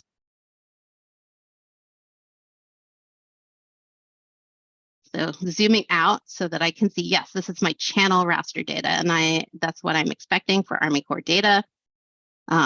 I can see my depth point there again. And so I'm going to choose to add that to my filtered data sets that I'm selecting. So now when I go back to Compose Surface in the table, I'm going to be able to see that not only do I have ports of LA Long Beach data, but now they have been joined by the Army Corps data I just isolated. So this is how I can use metadata to very quickly sort, filter, identify the data sets that I want to use for other applications.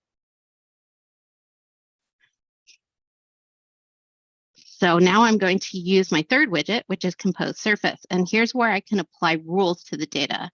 And the rules are going to define what priority the data are in. So again, we're working against ports of LA, Long Beach, and Army Corps data. Survey date descending. So basically, this is going to prioritize the youngest data over the older data.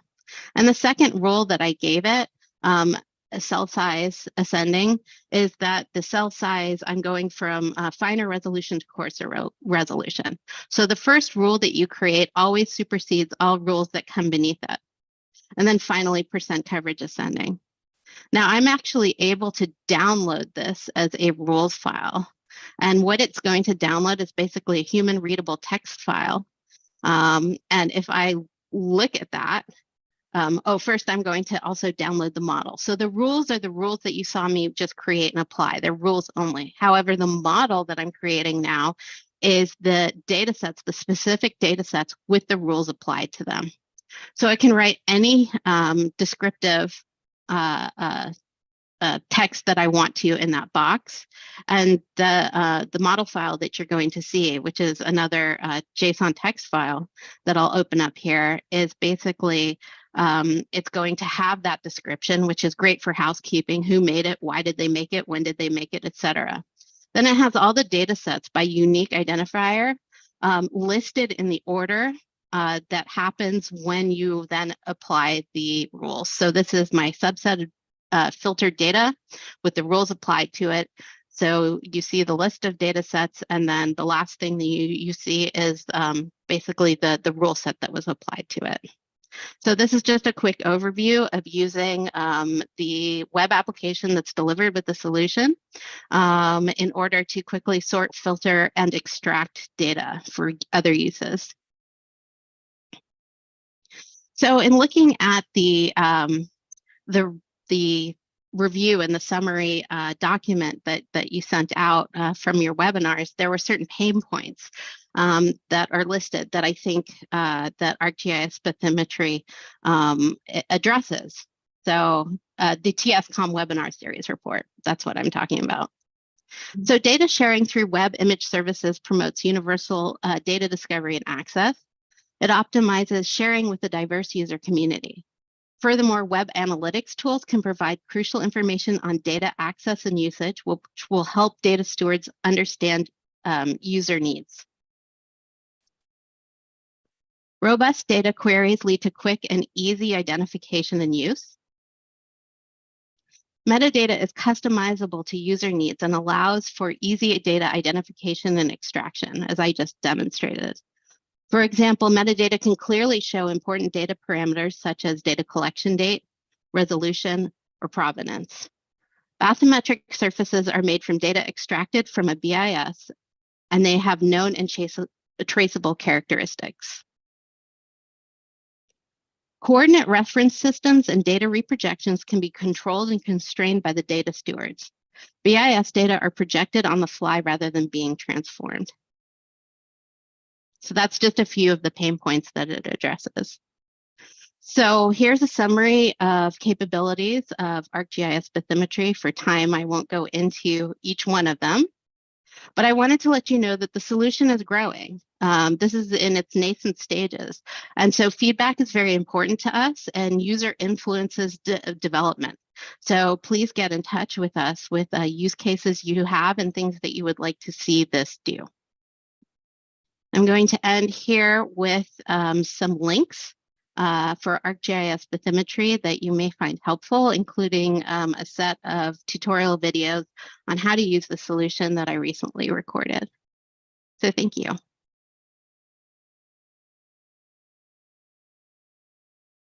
Excellent. Thank you so much, Meredith. I'm just asking Vicki.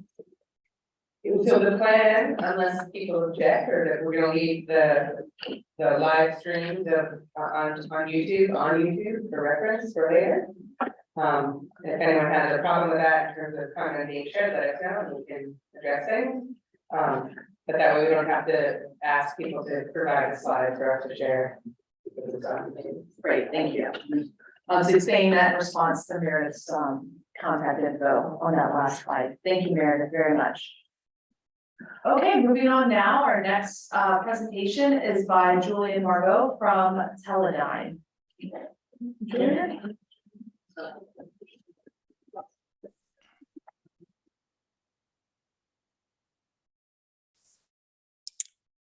Do you hear me? Yeah. Yes, I do. Excellent.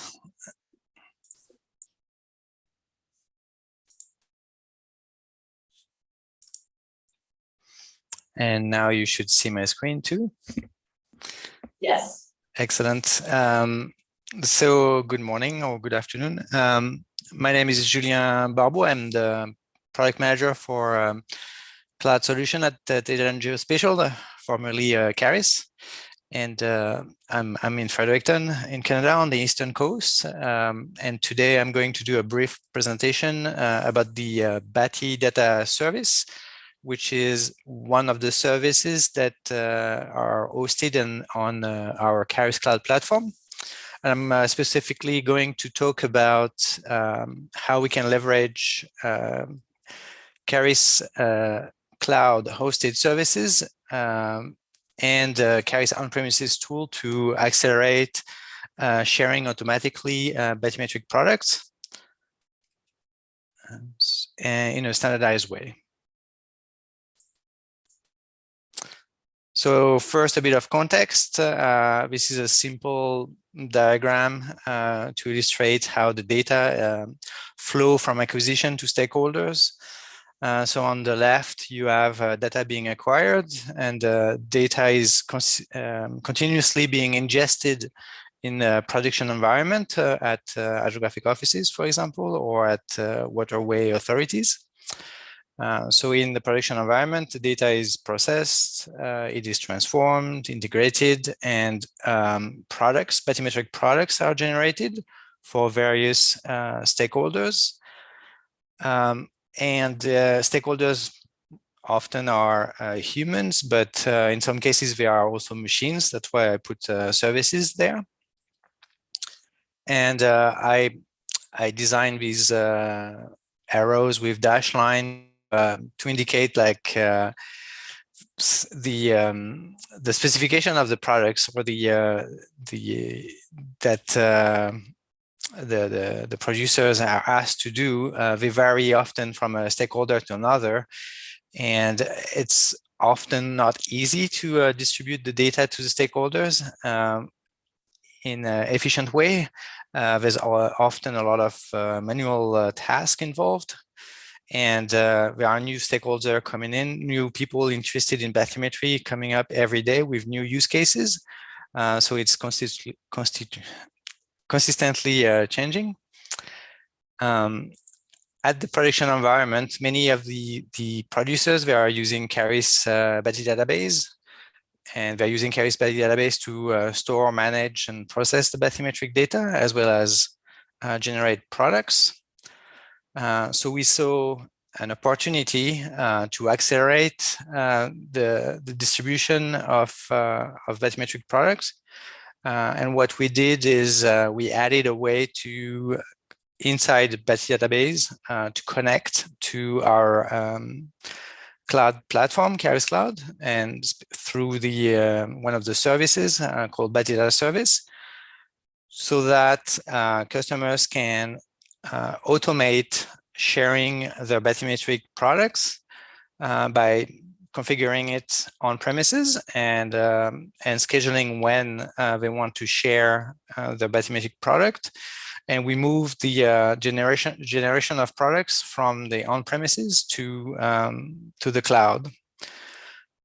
What we also did is that we standardized the way of sharing the data so that it's self-service, and the stakeholders, they always have the same kind of data, and they can do whatever they want with it, and it's interoperable.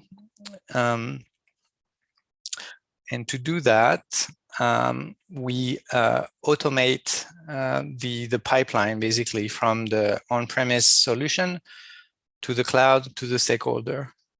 And as any good automation, it needs to be monitored to know where you have problems, or just to know how many products are generated every month, or how many are downloaded every month. So we also have monitoring services on top of his battery data service. If I delve into details, so on premises, an admin user would configure its battery database, which is where the bathymetric data is stored with the metadata of the survey coming in, and it's where also all the gridded bathymetry is generated. So the admin user can schedule when to upload new data to its Keras Cloud account. It defines also what should be the source of the products, the bathymetric products. So every night, the system will look for new sources available to be processed. The admin user also define the automated workflow that are often called pipeline from the on-premises to the cloud. And part of this is also defining the product specification. So on the right, you see a screen capture thanks to the Canadian Hydrographic Service, where you see a grid of cells. The purple ones are 10-meter resolution gridded bathymetry. And I don't know if you see it, but there's a bigger red cell, which is corresponding to 100-meter cell, 100-meter resolution gridded bathymetry. So that's an example of specifying the product, extent, resolution, and you can also specify the format, ASCII, BAG, CSAR, GeoTIFF, S102, but also Open Geospatial Consortium services like WMS, WMTS, or Web Coverage Service that was mentioned before, so that other front-end, other viewer can actually consume the data. So the admin user define this, configure that, and also configure how the bathymetry data, how the source data is combined together according to what rules, defines what is the priority. And then every night, the system find what is new, send it to the Keras Cloud, where it's processed, combined, and it finds which cells, which products are outdated and need to be regenerated, and they are regenerated. The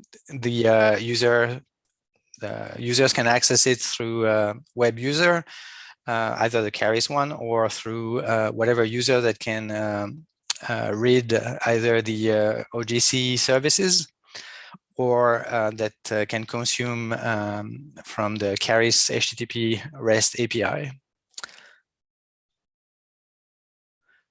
One example of that is the data center for digital bathymetry.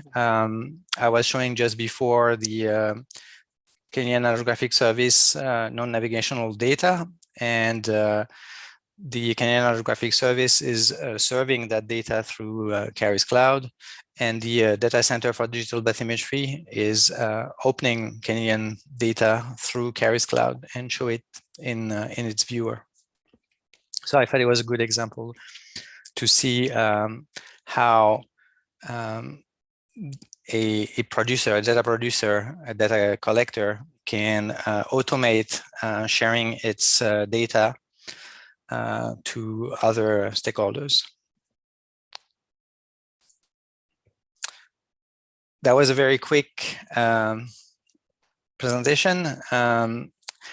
The battery data service is one of multiple services that are hosting in Keras Cloud, and really the battery service point is to make it easy for existing Keras users to share their data in an automated way, so they don't have to spend a lot of time to distribute the data. And it's also a way for the users that are consuming the data to always be sure they have the latest and greatest. And also, if they want to, they can consume that data and in their own web application, like the one that was shown earlier today. And that's it for me. Well, thank you, Julian. Again, I'm Vicky and I are kind of communicating here, chatting with each other. We have so many questions and so much follow-up we'd like to do with all of you so far. So we really are looking forward to it, hoping you will be able to participate. Because these are the exact examples of the work that's being done out there by industry and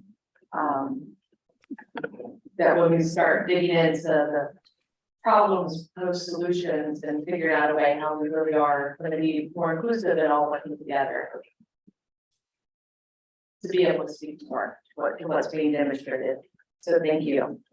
Okay, moving on. Next up is Dr. Nathan Thomas from NASA. Nathan?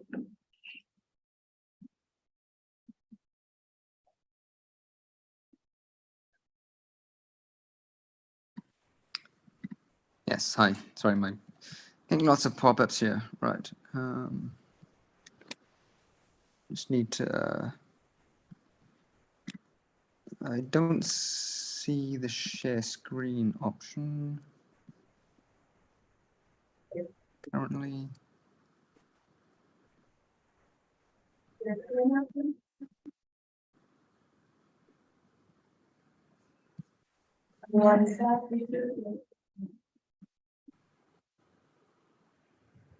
Is it green? Green. Do you have a green button at the bottom right in the middle? I do not have a green button in the bottom in the middle. 1 second, please. If you move your mouse, is it there? Because it's hidden otherwise. That was mine.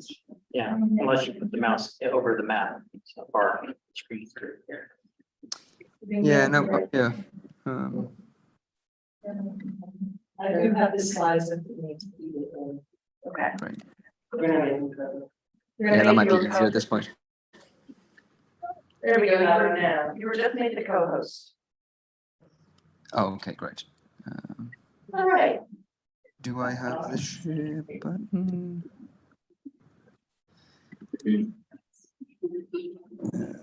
Oh, still don't have a share button, so I don't know what's going on. I'm currently joining through the browser. Yeah. Okay, well, Haley, you got it. Yeah. Nathan, you're happy for Haley to drive slides? Yeah, sure, that's fine. Yes, thanks very much. Okay. Okay, Haley, 2 seconds. I'm currently joining through the browser because of various complicated NASA rules to do with Zoom. Oh, so that might be an issue associated with that. NASA doesn't allow Zoom, so it's a bit of a workaround. Hold on. Okay.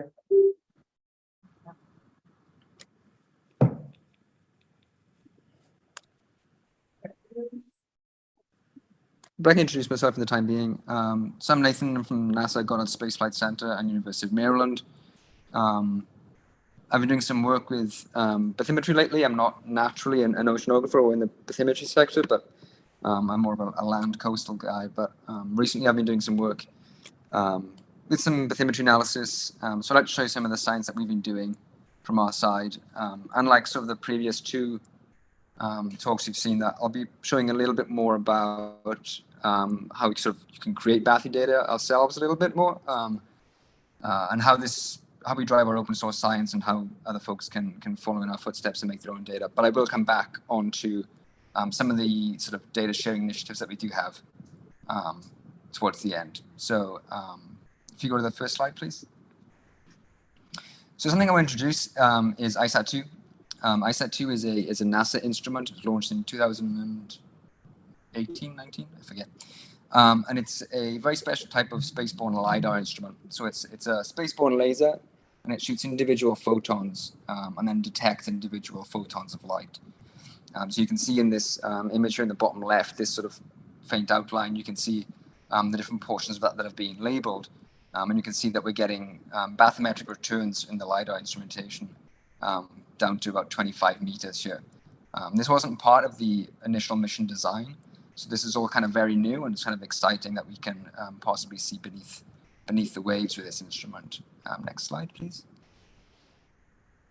So out of this became the ISAT-2 bathymetry working group. This is an open working group. So each of NASA's missions has a science team, and the science team is made up of funded scientists specifically to use that instrument. And out of the ISAT-2 science team, we created the ISAT-2 bathymetry working group. This is sort of led by Chris Parrish at Oregon State. He used to be NOAA, I'm sure many of you know of him. And also Laurie Magruder, who was the science team lead for ISAT-2. And we meet every couple of weeks. Anyone is welcome to join these. You don't have to be ISAT-2 science team funded to join one of these. And we just talk about what we're doing with ISAT-2 science and methods, tools, software applications, new collaborative projects, those kinds of things. We do have a range of members from academia and different government organizations also, like NOAA. But new members are always welcome to come and discuss some of the things that we're doing with ISAT-2 and sort of bathymetry in general. Although it is more ISAT-2 focused. There is a GitHub page as well. It looks like it's been a little bit truncated there. But this is just a shot of it on the right. And if you want to go there, you can find out a little bit about ISAT-2 and the different bathymetry projects and things that we have going on. Next slide then, please. So if you hit the next button, it should pop up a little, there we go. So this is typically what ISAT-2 data looks like. This is over the Bahamas. You can see the water surface and you can see the subaquatic surfaces also. I wrote an algorithm called Seashelf, which is up on pip. You can all go and get it and install it. And it also has some user tutorials and notebooks on GitHub. You go along and you can play with this data and you can use it with ISAT-2 data. And what you can do basically is turn the top image into the bottom image. And that bottom image there in the red is the bathymetric photons that the ISAT-2 system has detected. And the really cool thing about this is that we can begin to substitute some of this data for in situ data, which is typically expensive and difficult to collect, right?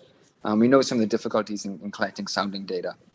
So the idea is here to supplement what we already have with this new ISAT-2 data in the hope that we can do sort of, I think ISAT-2 passes the same space on Earth or measures the same track roughly every 3 months or so. So it's really about having constantly updated information on what's happening at the coast. Next slide, please. This is just a really quick sort of overview image. I don't want to go into details here, but effectively what we end up doing is we take these bathymetric samples and we combine them with optical data that we have from Landsat and other NASA architecture. And then we fuse them together in these machine learning models and we ask it to take depth samples and then predict new samples for us across space. So from the ISAT-2 data alone for the Bahamas, we had 19 million individual photon depth returns, which is an incredibly high number of points to sample for what is a relatively small area, really. And we merged this with 224 Landsat scenes, and this allows us to create these wall-to-wall 30-meter DEMs. So if you go to the next slide, you should see what one of these looks like. So we put all these 224 images together. We get this single, coherent, consistent 30-meter DEM of the whole sort of large Bahamas bank area. This goes down to around sort of 15 to 20 meters in places. The noise increases in certain places where we have more uncertainty, but it gives us this really nice, repeatable 30 meters of data. So this was created with just 1 year's worth of data. So you could theoretically create this every single year that we have data for. So we have repeat measurements. So it's a really nice way to quickly monitor change. And if you go to the next slide, please. These are just a couple of zoom-ins. You can see the tongue of the ocean there on the left. And you can see in this 30-meter data, it picks up all the really fine geomorphological features that we can see in the data here at different depths, which is really, really cool. So next slide, please. So one thing I noticed coming into the bathymetry sector was that it's a lot harder to get data than I am used to with other forestry and coastal sectors that I work in. I think there's a variety of reasons for that. I think there's just less of it, and the community I think is smaller than the forestry sector. But I believe there's a lot of this data that's probably sat on old hard drives in the corners of dusty offices that people have collected for different projects and has never sort of made it into the open domain. And at NASA, we're all about making our data more accessible and as open as possible. So I came up with this little idea called Open Bathymetry or Open Bathy. You can go to the website openbathy.org. And the idea here is that it's just meant to be a sort of metadata collection for existing bathymetry data that hasn't made its way already into really accessible and sort of high-end usable portals like what NOAA provide. It's about picking up what's left over and that hasn't quite made it out into the open science world. There's an awful lot of bathymetry papers out there, but the amount of data doesn't match the number of publications there are, and it's not even close. So we focus it specifically with ISAT2 or with the ISAT2 project in sort of nearshore, clear water areas, or places like the Bahamas and the wider Caribbean. Places like that where the spatial detail is really kind of needed in these inner coastal zones. We don't do anything sort of in deeper water or further into the oceans because that's where the system begins to break down a little bit. So we're more concerned in sort of what happens in harbors and inner coastal areas where you do need this kind of finer scale detail. We can go down to maybe 2 meters or more, or maybe even using planet data, go down to sort of 50 centimeters or something to make that bathymetric model. So we really are interested in the high details, sort of inner coastal area. And we really see this as an opportunity to supplement what some of the other great initiatives that they were doing, like JEBCO and the SEBA 2030 effort, is to sort of maybe help fill in some of these nearshore gaps. So the idea here is to sort of go to academia and ask them to come to this website. There's a ArcGIS web form. I think if you go to the next slide, it should give you an example of what it looks like. Yeah. So there's the data entry on the left. It's just a basic ArcGIS backed web form. You can go and you can fill it out. And then if you go to the map on the website, again, this ArcGIS backed map service, you can click on a polygon. And this is some data that I sent out an email to from all these academics I'd gathered in this big list I have. And they came back to me and said, oh yeah, we've got data for around Krakatau in Indonesia. So they sent me their data, just a simple text file, and I quickly popped it up into an online repository and then entered the data into this data form for them. And so this represents some data that we wouldn't have otherwise have had access to. It would have been locked away on a hard drive or in someone's email somewhere. But now this data is sort of fully accessible. One of the great things about OpenBathy is that it doesn't host data itself. It's just a metadata lookup. So your data doesn't have to be open source or freely available to be searchable. If it's behind license restrictions, that's totally fine. You just say that in your web submission. And then if an author or if a user, sees your data and wants to use it, then maybe they can reach out to you and you can have some sort of relationship under which they can use that data. The idea, though, really is just about making as much data accessible and visible as possible, which I think is only going to help us. If you go to the next slide, then please. So this is a little video that I put together that just kind of shows some of the Bahamas work we've done. If you hit the next slide, it hopefully will play. It won't. Maybe not. Never mind. There's a video there. Maybe we can get it to run. Maybe we won't. But it's okay. It just shows the time of the ocean and the little kind of video fly through there. And just finally, with AGU 23 coming up, the end of the year, we have submitted a bathymetry session. So if there are folks in the room or online who are interested in maybe looking for a place to do some bathymetry science or give a talk on basically anything bathymetry related in typically the near shore, but we'll, obviously more submissions the better. This is still in proposal, so we haven't had the go ahead yet, but hopefully it does get accepted and then we can represent some great bathymetry work at AGU this year. And that's everything. Thank you very much. Great, thank you, David, and thank you for your patience while we got you set up there. Okay. Next up is Dr. Andrew Goodwillie from our backyard here from Lamont. Andrew. Thank you. I thought at least I had 2.5 days to demo GMA. That's the length of the meeting, so. She just told you this. She just told me. And as a live demo, so I'm expecting at least 3 problems to come up. You're a brave man. So I was asked to talk a little bit about accessing bathymetry in GeoMapper. And GeoMap is a free tool that's written in Java, and it works on any platform, Mac, Linux, Windows, doesn't matter. And it's fairly widely used in academia. So I'm just going to jump right in, and I'm going to approach this from the perspective of, say, if you want to go cruise planning, you want to go and fill some holes. So here's the base map in GeoMap app, and the base map image tiles are GMRT, and you've probably heard a lot about those throughout the day. And I'll get back to this map later. But let's say we want to, and it's funny that Weatherby showed the Galapagos earlier, because that was my choice area as well, so we have a theme. So let's zoom into the Galapagos area down here.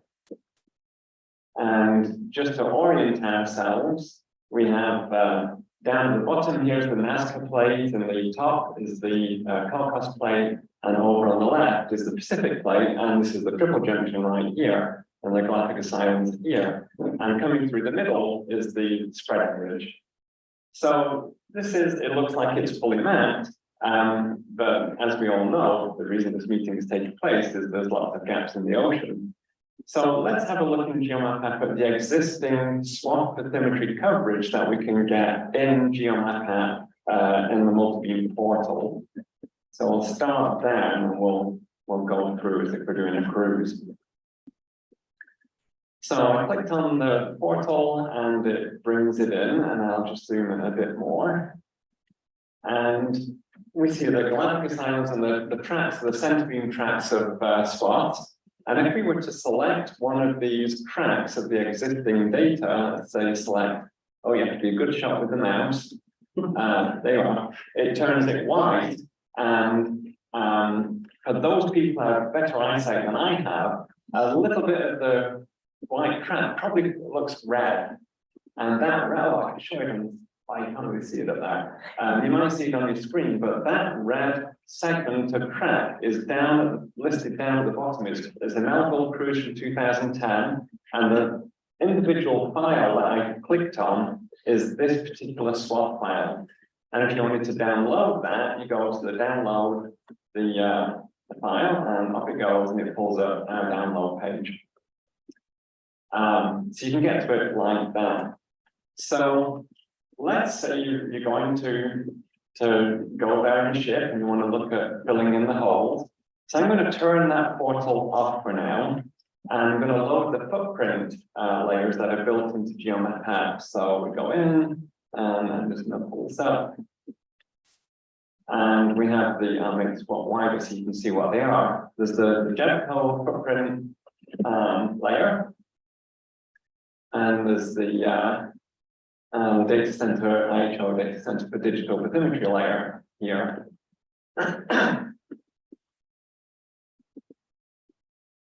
All right, so they've loaded, jolly good. And we can see that there's quite a bit of coverage already north of the islands, but there's plenty of holes to fill. So if you were going to this area, which Emily Hu from our University of Oregon did a couple of months ago, and she asked us for a disk of GeoMap app. So she on the fly could choose specific areas to go to try and fill in holes on their transit down from the Panama Canal, which is up here in the northeast, down to the islands and then up on their survey. And I'll show you what she did. So we built this portal called the Waypoint portal, which is our newest one. And you can go in and generate waypoints. Oh, let me get rid of the old white maps so I have a bit more real estate. And you can start digitizing, and let's say you're coming down from the Panama Canal, and you can go like this, and like go down towards the islands, and off you go. And let's say you want to finish there. And so you can very quickly generate waypoints for use at sea. And if you don't like specific ones, you can like move them around and whatnot. And then you can save these points, and that might be very helpful to give them to the bridge, and the captain knows where to go, and you're off to the races. So on this particular cruise that just happened to be on Landsat, the research vessel Landsat, which is a Le Mans ship, they did that. And just last week, I think we got the preliminary grid from their survey, and they sent it to us. So I'm going to get rid of that portal, but I'll leave those lines up for now. And I'm going to load the grid that they just sent to us. If you don't find it here, this is fine. They sent it to us as a NetCDF GMT compatible file, and we imported it, and it gets tiled and whatnot. And you can see over here, the colored lines are where they went. And you're like, wow, didn't they know where they were going? And the reason it's like this is they were actually deploying ocean bottom psychometers. So they're one of the agencies of this track. That's where they dropped an OBS over the side, and then they steam from one place to another and build in a hole. And so you can see right away that it looks like they did indeed fill in quite a bit of coverage considering their constraints for deploying these OBS instruments. And we can look at that a different way. Some of the colors get, oh, all kinds of things going on here. Let me minimize this. I don't know if I can get rid of that window. Oh, I can. And if I change the palette, so we go to palette, so we have 65 different palettes you can choose from. Just choose the black and white one, and this will make it a bit easier, I think, to see in comparison to what is already mapped. Just drag this around, and then if you turn or get the layer manager back, and you can turn this layer on and off, and you'll see how much they filled in like that.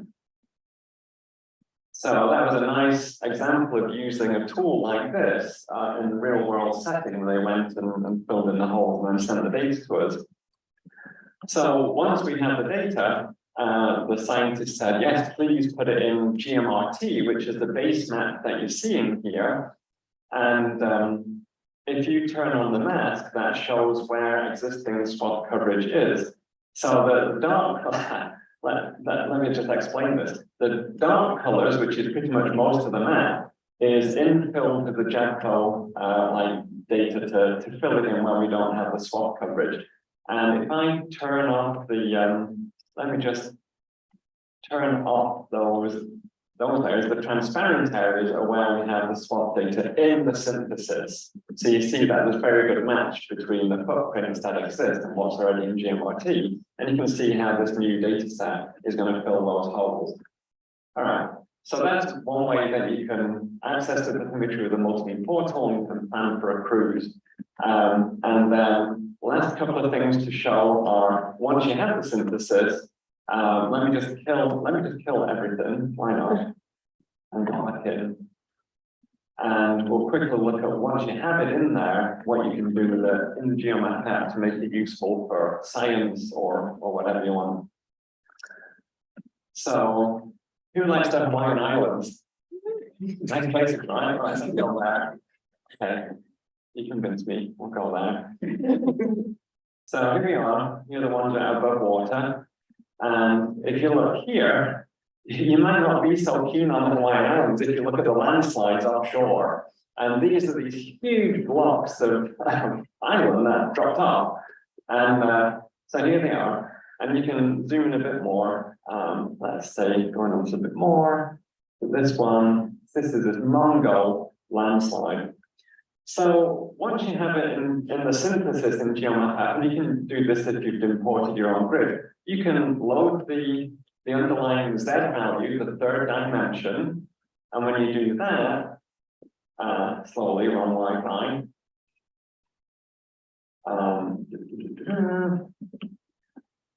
Okay, there it is. So once it's come in as the grid, you can do things like change the sun illumination. So let's go over here, and that can often help you find lineations in the data. You can change the color palette a little bit if you want.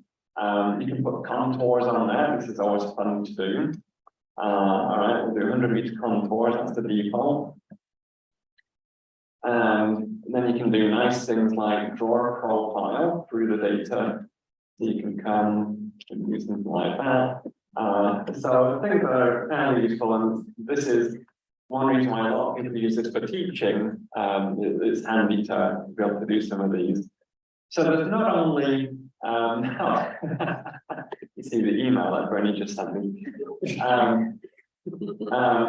There's not only the built-in global synthesis that we have, but there's also higher res data. So the very last thing I want to show is some of the high res grids that we have, and that are just phenomenal. So let me close these, and we will go to, let's jump over to the Atlantic.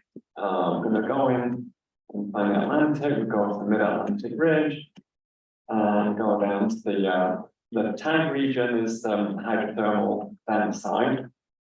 And we see we have some grids, some high-res grids. So we jump in and we'll zoom over to that. And oops. Like that, my window. There we go. So we're zoomed way into the Mid-Atlantic Ridge here. And this is the hydrothermal vent site, as I mentioned.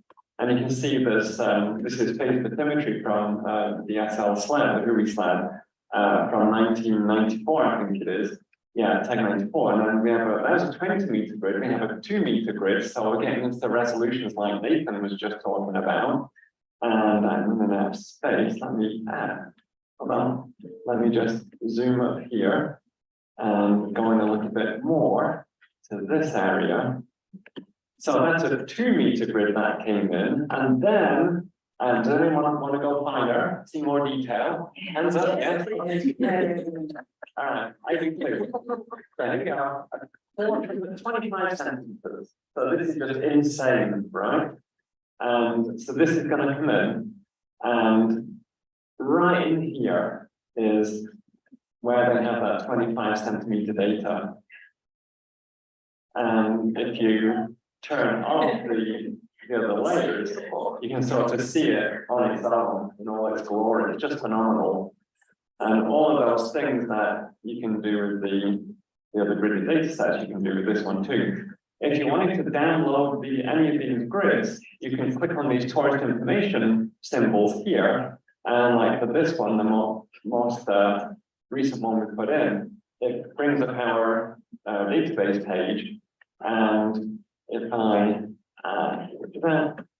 zoom, go down a bit, you can see the details of the grid down here, the ridiculous resolution, and you can click it and download that particular file. So, what else should I cover? Is that it?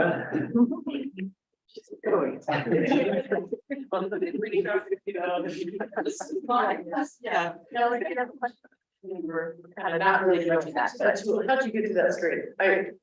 This one? Yeah. Oh, What's that? yeah. So in the layer manager, if you click the tourist information symbol, Okay. it brings up the link to the data set. Yeah. Okay, so thank you. That's fantastic.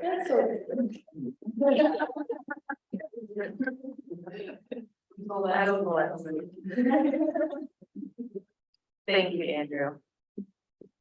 Okay, next up is Corey Goodrich, who we're very fortunate to have speak to us this morning as well. This is the 2030 data center meeting.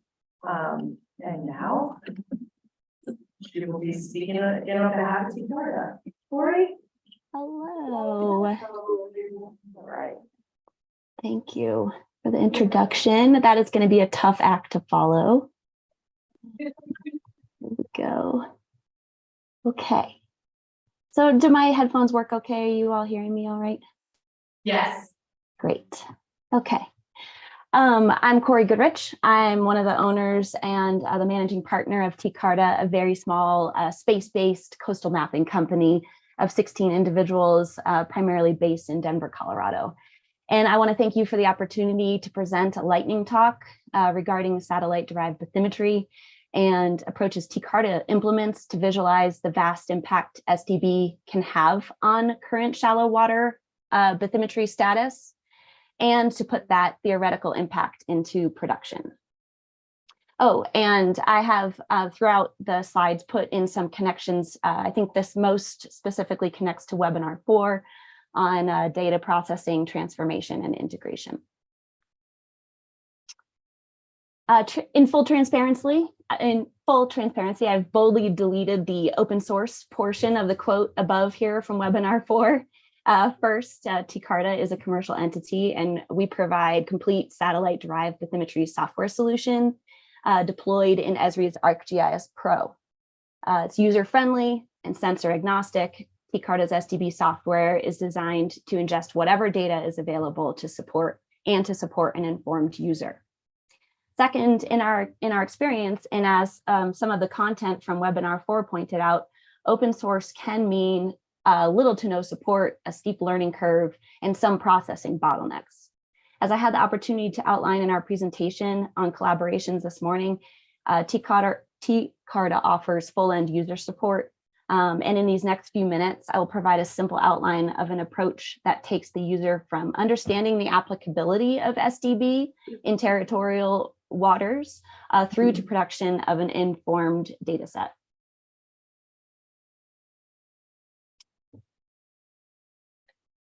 Using Esri's ecological coastal units from the Living Atlas, along with satellite-based metrics such as water clarity and wave action, et cetera, every 1 kilometer stretch of global shoreline was ranked to produce this visualization here and scored for suitability for satellite-derived bathymetry. Dark purple being the more suitable and the yellows to orange being less suitable. To be clear, though the model here is visualized by sentinel tiles, the assessment occurred at the kilometer intervals.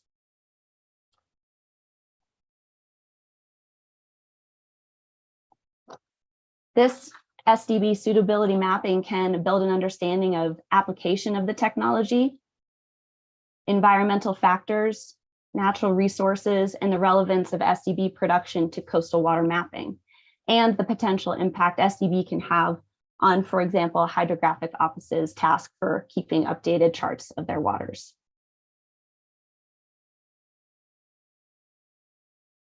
Sorry, that QR code down there is just a story map that links to more data sets on the Esri, on the Science on the Sphere. TCARTA deployed the same process of evaluating the feasibility and scalability of SDB when we scoped the satellite-based survey of the Maldives. Ultimately, Sentinel-2 derived bathymetric data set of the entire Maldives archipelago was provided as a demonstration data set to Seabed 2030. This represented over 2,000 square kilometers of shallow water bathymetry produced for a remote and dispersed island nation. Again, a QR code to a really beautiful story map that I didn't make about the Maldives project.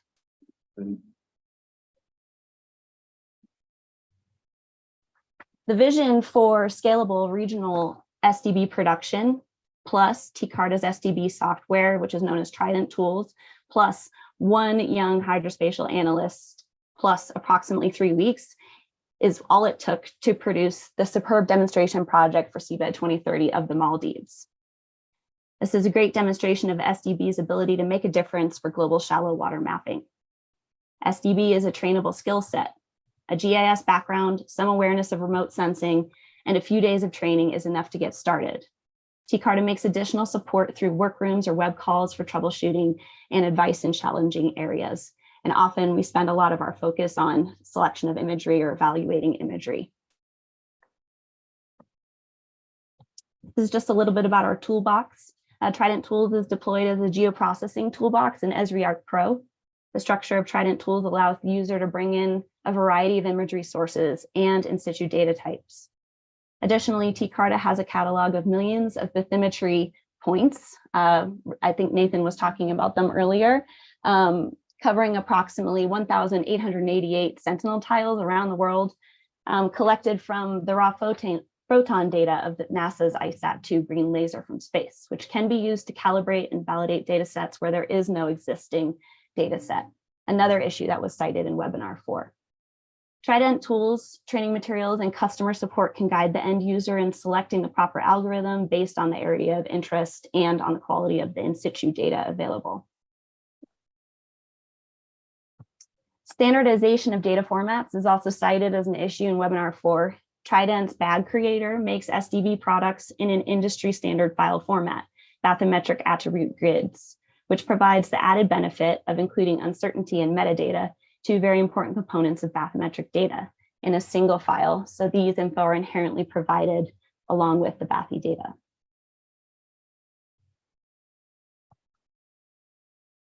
In conclusion, webinar 4 had a great quote. Again, I'm kind of obviously crossing out that open source. We are openly a commercial entity. Making data more accessible means generating robust, easily accessible tools that reduce effort and pull from a variety of existing sources, projects, and initiatives. A Sentinel-2 based Trident tool approach fits the bill here. We believe that this TCARTA suitability assessment enables a clear assessment of SDB as a solution across end users. Trident Tools and ArcPro allows for streamlined SDB production from open source imagery and standardized outputs. And these are the results of TCARTA's endeavor to remove barriers so the user can create a baseline and remap in an affordable, scalable way. That's all I have for you. Thank you very much for your time today. Appreciate the opportunity. Fantastic. Thank you, Corey. And you did a pretty good job having to follow Andrew. Appreciate that. And next up, winning the most awful time zone difference award. Colin? Oh, no, sorry. Hold off, Josh. We'll save that award. One more. I almost skipped Colin. I'm very sorry. Next up is actually Dr. Colin Ware from this time zone over at University of New Hampshire. Colin, you are up, sir. Okay, I'm gonna do my best to share my screen. There we go. Is that working? Share. Perfect. We can hear and see your slide. I'm seeing the sort of development version. I'm not seeing the full screen version of the slides. Is that Correct? That's correct. We always, yeah, we can't present those yet. okay? No, that's better, right? Yeah. Perfect. Yeah. Okay. Good. So I'm actually talking to you from Canada right now. And in this short talk, I'd like to give you an update on the Bathy Globe Gap Filler application. Oh, this is not advancing the slides in the normal way. Oh, there it is. So the Gap Filler application is designed to support the Global Seabed 2030 initiative to fill gaps in bathymetry. It supports automatic transit planning and polygon filling, and it's based on JEBCO bathymetry. So there'll be a 2023 release based on the new JEBCO Seabed 2030 release coming very soon. A core ability of Gap Pillar is to adjust overlap on planned segments so that they have a designated overlap on existing bathymetry. So this is illustrated here. On the left are two examples where someone has laid down a line segment. So the general mode of application is you lay down line segments and then you hit the overlap key, and it adjusts the overlap to whatever you specified. So if you see on the right, there's 10% overlap here specified, and it's a pretty robust method. This is based on an image processing kind of an algorithm, which uses, you can see up at the top, a filter based on the predicted swath extent. And it basically stamps that down thousands of times and returns the one that matches the target overlap the best. It's pretty computationally expensive, but because computers are fast, it happens more or less instantaneously. Gap Filler has automatic transit capabilities in transit planning. So here you can see an example from vicinity of San Francisco to Hawaii. The Great Circle route is shown in white, and the solution that it came up with is shown below that. So it aims for something along the Great Circle route, but it actually found a solution a bit further south than that. And again, what it's trying to do is abut existing bathymetry, so that we don't get lots of long slivers in the end result. You can also just tell it to give maximize new mapping with no overlap, but the problem with that is, of course, if everyone does that, then we're going to end up with lots of little slivers that will take a very long time and be very expensive to fill in later. It supports polygon filling in two modes. One is parallel, shown in the top two examples. And the other one is with overlap adjustment, where each line is modified based on the previous line to achieve some specified overlap. So if you, in the left-hand examples, you can see the spacing is well, in both of them, spacing is more or less the same, but you can see it did a better, more regular overlap towards the sort of, lower end on the example below. If your lines are up and down slope, then and you tell us to do overlap adjustment, you'll end up with a kind of fan pattern, as you can see on the right. Gap filler produces statistics. So you just click the stats button and it'll tell you the area mapped, the area of new mapping, the area of overlap of existing mapping, the area of self-overlap, the time to map, and the estimated survey cost. And this is based on a configuration file, which contains things like the ship day rate, the ship speed, an extinction curve for the multi-beam that's on the ship, specified edge overlap for transits, and specified overlap for polygon filling. So those two overlaps don't have to be the same. The lab is also working on an online version. This is not really being led by me, it's being led by Tom Butkovich with Ilya Atkin doing most of the work. It uses, it's really in the early days. It uses NCEI GeoServer. The data comes from that source. Computation of overlap is and predicted swath width is based on the server, and of course this solves all this overlap update and distribution problems. Pathoglobe Gap Filler, I should have mentioned, is a standalone Windows application, so you can download it from the TSCOM website. If you're interested in this, you can contact me, my email, or you can download it. Although I recommend if you do want to download it, you wait for a couple of weeks because we'll have a new version out. Okay, that's it. Thank you. Excellent. Thank you so much, Colin. And again, like all the others that have spoken, I really hope you will also be able to stick around this week to join in the conversations that I know Aaron especially is looking forward to leading. Thank you. Okay. Okay. Now, next up, still winning the award for most awful time zone difference is Joshua Smith from Geoscience Australia. Josh, you out there? I am. Yeah. Just actually trying to share screen. There we go. What time is it there, Josh?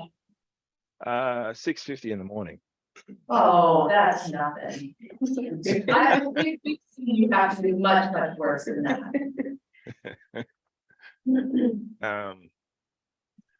Okay, hopefully I don't get into a coughing fit. Anyway, so thank you for this morning. This presentation will look at TileDB embedded as the foundation storage architecture for AusSeabed's upcoming data modernization project. So TileDB embedded is a modern storage architecture that has been built from the ground up and takes into account the lessons learned from different storage formats and engineering practices that have occurred over the past few decades. At its core are n-dimensional arrays, meaning you can store pretty much anything.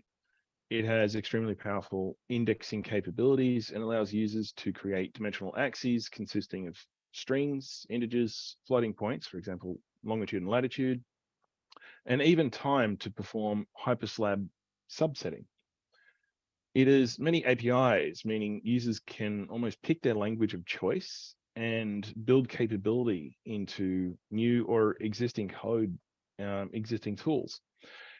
It also integrates with many libraries so that major tools of a particular trade, such as GDAL and PDAL from the geospatial domain, can continue to operate seamlessly with a new storage backend. On top of all that, it provides inbuilt data versioning, which I'll talk more about later. With funding from the Australian Research Data Commons, we undertook a project with Lamont Doherty Earth Observatory to provide a new customized on-the-fly gridding capability. As this application was performance critical, the TileDB embedded sparse arrays formed the foundation for delivering this capability.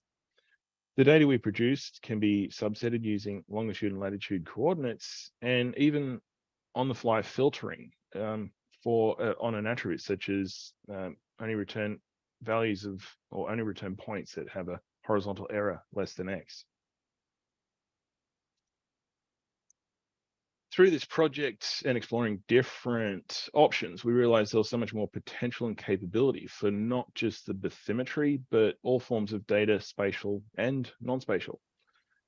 The GMRT processing engine is written in Java and is algorithmically geared towards a swath construct. So with potentially little effort, maybe less than 20 lines of code, into the original Java application, a swath-like TileDB array using ping and beam dimensional axes could be streamed directly through their application rather than downloading, storing, and having to manage all of that data themselves. And this is a major benefit of using a storage architecture that supports multiple APIs, and as well as using a globally accessible storage medium such as S3. It gives you complete flexibility. As data grows in volume, compression is a necessity, as is versioning. So speaking of versioning, the example I'm loosely demonstrating here is we have a URI to a bucket on AWS S3 to a TileDB array containing the Gebcode topographical data. What I've done is timestamped or snapshotted the different yearly Gebcode releases. Each snapshot can be seamlessly accessed at the same time. This isn't a multi-band dataset. It is strictly a two-dimensional array that can be accessed at different versions or models of a functional output. And I've uncreatively just called these different versions 2020, 2021, 2022, and 2023. So users or systems, etc., can point to the same URI and seamlessly access the different versions or models of the Gebcode grid, or simply just get the latest at any time. So your application is automatically pulling the latest data without having to change a URI. So not only that, as TileDB integrates with GDAL, we can access it using standard GDAL commands or via a raster.io wrapper in Python. This versioning concept can be applied to any other kind of array, such as the swath construct that we described earlier. So for example, say a bunch of pings were reprocessed with a different sound velocity profile by LDEO. Those outputs could be fed directly back to AusSeabed and stored as newer versions on the same TileDB array. So get into the space where we negate the need to remove and upload a newer file. If this were a 3 or 4 dimensional array, we could access those same 3 or 4 or n dimensions of data at different versions of a model output. This could also be vector geometry, like what is stored in Esri shapefile, or a sparse bathymetric point cloud array. So a good analogy I like to think of it in this versioning is developers using version control, such as Git. They don't have version 1, version 2 of a file, lots of files. It's the same file name. Otherwise, you start to lose track of everything.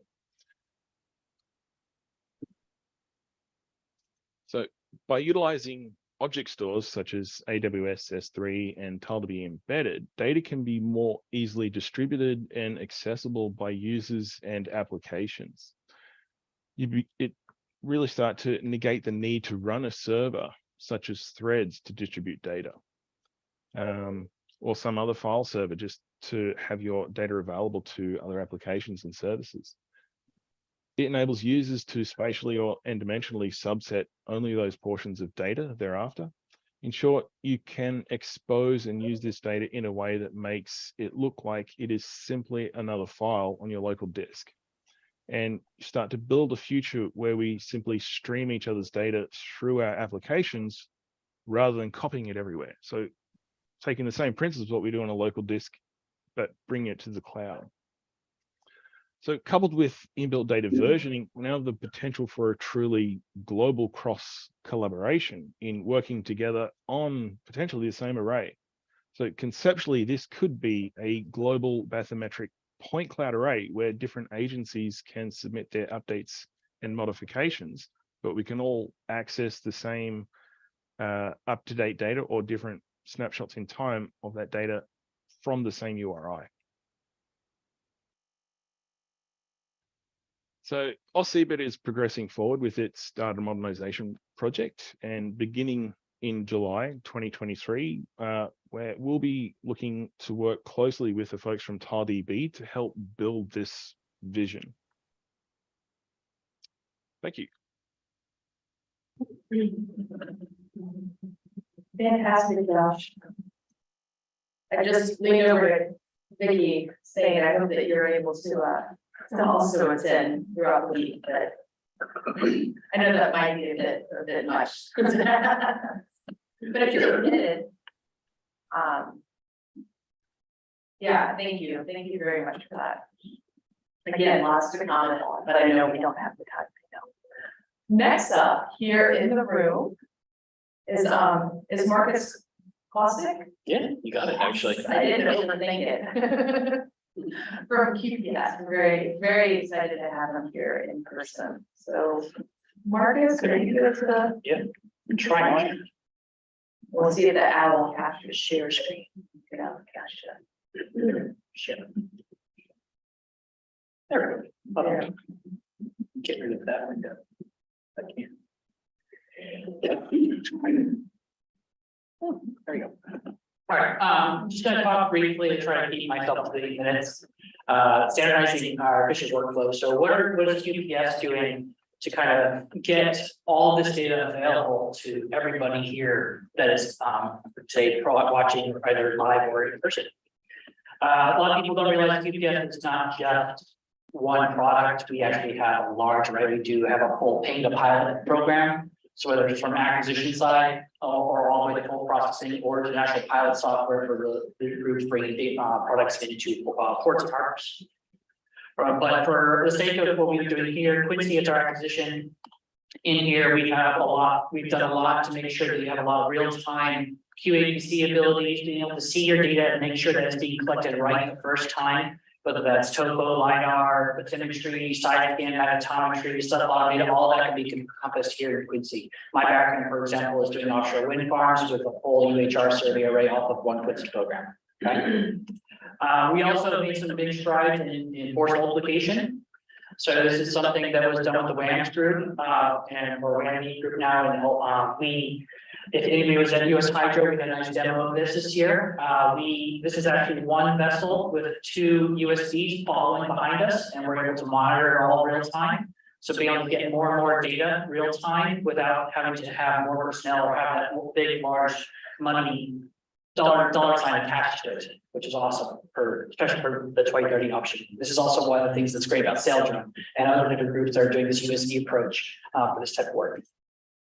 Now, for you guys here, you guys are mostly interested about the processing side and actually acquisition of data. So within Chimera, we really focused on making sure we're supporting all the different raw file formats. These here's a list of the standard ones, for example, or even process point files. There's a lot of different file format types here. And one of the biggest things I've heard so far this morning is we all want one file format to be used and no longer have, I've got it in this format, I've got it in this format. Everybody kind of wants to have a generic format. GSF seems to be thrown around a lot lately. So one thing that we've been working on is making sure you have the ability to import as well as export into whatever format you want. We also work a lot with cooperative cleaning options where you can have a master project, split it up into multiple little projects to more or less split the load. So instead of having one person work on a giant data set, you can actually have a bunch of little projects that get merged together to a final project, which makes it much more efficient.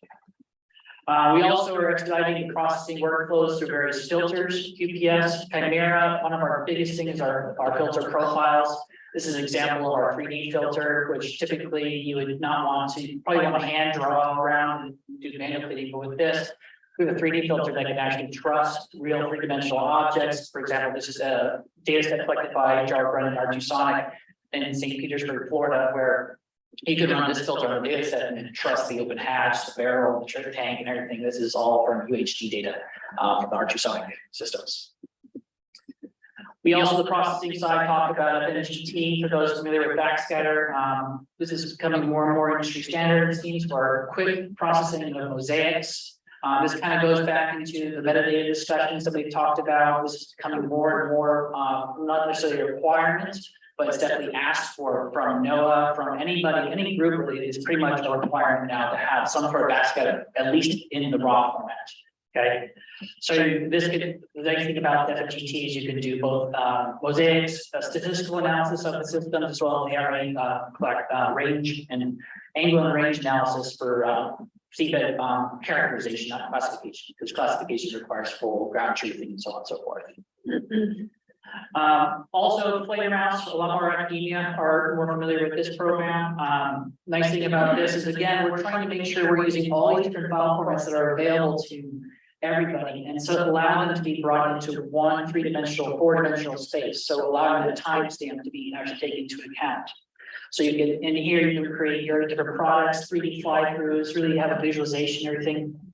And we also have links to GIS and everything like that, so allow data to be pushed and directly from GIS databases. All this is available in Inflator Mouse systems. Okay. We also, one of the biggest thing a lot of people are playing around with, and we've seen a lot of these three-dimensional objects created online. And there's a TV show, Draining the Oceans, right now. We see all these cool things. QPS actually was on one of these episodes recently, which was pretty cool. We created these three-dimensional, three meshes of shipwrecks, allowing you to give a full picture of what the actual structures are.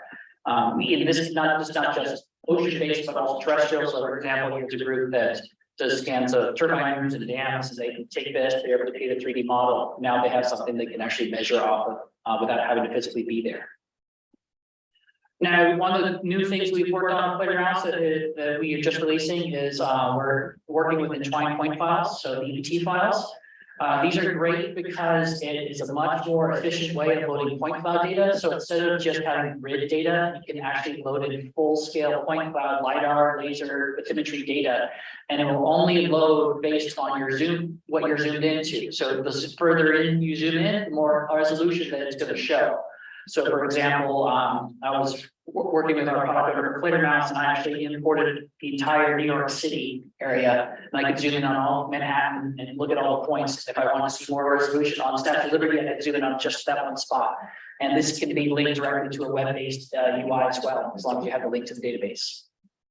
Okay. Now, what is QPS doing for collaboration to make all this available to people? Well, from a research point of view, we sponsor our licenses. We try to give as much options to the research community to make our software available as easily as possible. And when it comes to training, we actually give all of our licensures for free for academics. So anybody that wants to teach, anybody that wants to do some unfunded research, that kind of stuff, we're actually giving licenships. So a lot of CBET 2030 licenships have actually been fully funded by QPS. We also provide support we work with our user base to really identify what is the need of the market right now. What do the users want? So right now I'm hearing you guys want a lot more GSS support. So I'm going to take that back to my product owners and we're going to see if there's anything we can do to make that easier, make it better for you guys. We also do client spotlights. So if we have groups that want to share data with us, whether that's through open source or whatever the case may be, we're happy to highlight those that are doing it and say, look at what people did with Plater Mouse, with Quincy, with Chimera, so on and so forth. So we're trying to work with the community and really outline what people are working on to kind of bring more light to the rest of the work and really put an emphasis on what work is being done for our oceans. All right. That's my quick talk. I have a lot of product to talk about in 8 minutes, so I apologize, but if you guys have any questions, you can always reach out to me. And for those that are present here, I'm here for a whole week. Awesome, thank you, and do appreciate you taking time out of your schedule here in person. I know it's down the road, but I do know that it's very appreciated. Thank you, Marcus. Okay, rounding out the day. Hello. We have two more. We have Shannon and Christy here that are gonna close out our day. No pressure that you're staying between us and dinner. It's fine. Or you can be better, right? Yeah. Good. Okay. Yes. Yeah. You're good to go. So we have Shannon who I'm very excited to have her here from the No Alta Ocean Exploration and Research. So thank you, Shannon. Yeah, hi everybody. I think I had a bit of a longer thing, so I'm going to probably try to breeze through this just to start the conversation that we can have for the rest of the week. But I thought it'd be helpful for a couple of reasons to showcase our data stewardship procedures. One, so that maybe it's a good jumping off platform of where to get started and think about first community standards, what we can set for the community. And then two, so we can learn how we can improve to better integrate with what is requested and desired by the community, and so we can better reach our end user needs. I also wanted to highlight a couple of the projects and products that we have available that some people might not know about. And I do want to do a massive shout out to NCI, who are sitting off the next to me, as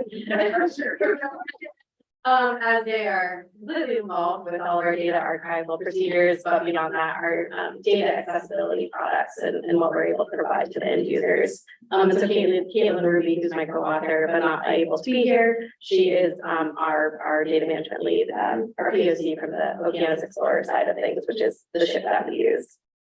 I'll go quicker. We do have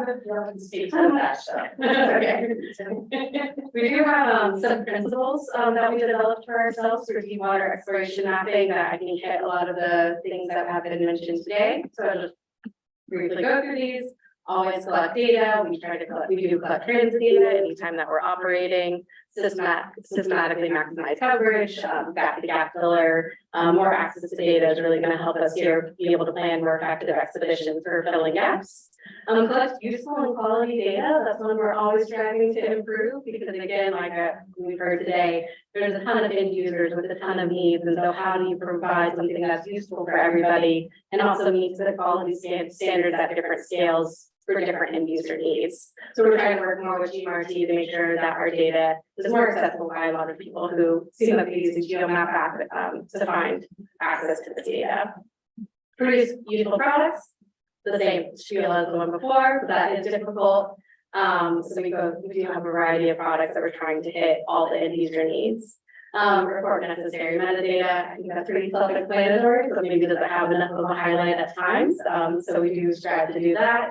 And then we try to release in a timely manner. So we're striving for 120 days after the end of an expedition to get our data out. And I think this was mentioned before, but if we're unable to meet that deadline, then we do try to provide the polygons so that people at least know what is coming out, and that's maintained by our partners at NCI. So just a little bit overview of our bathymetry data package. So we provide multiple levels of data tiers. We have level 0 to 0, that's going to be the raw data. Level 0 to 1, that's the process data, so GSF files. Level 2, that's our products. These have been developed over years of consultation with different community members. And that's how we decide what formats to provide. So we have the bathymetry grids that come in the various formats. We have the backscatter mosaics that also come in the various formats. And then something that we're looking into now is providing seed locations and other access to data that seem to be desired by the community. We do provide ancillary data as well with our archive packages, and that can include logs and lists and telnets, calibration files, results, supposed to say reports, but the results of the data. And something that we're looking into more, and I think I actually forgot my train of thought. So better ancillary data so that people can use what they need. I did want to highlight here, because we do have like the SE going to the surface file and things like that, and with the new KMOL generation, is that for us, and I assume I don't want to speak for the archive as well, but when there are changes in these formats, it's the more heads up that we have, the better, because there is a big downstream workload in terms of adjusting to new formats and so they are better and provide a lot more data. The sooner the heads up that we can have, and I assume if you agree, the sooner the heads up that they can have, the better, because we're still kind of catching up as the industry changes in terms of formats.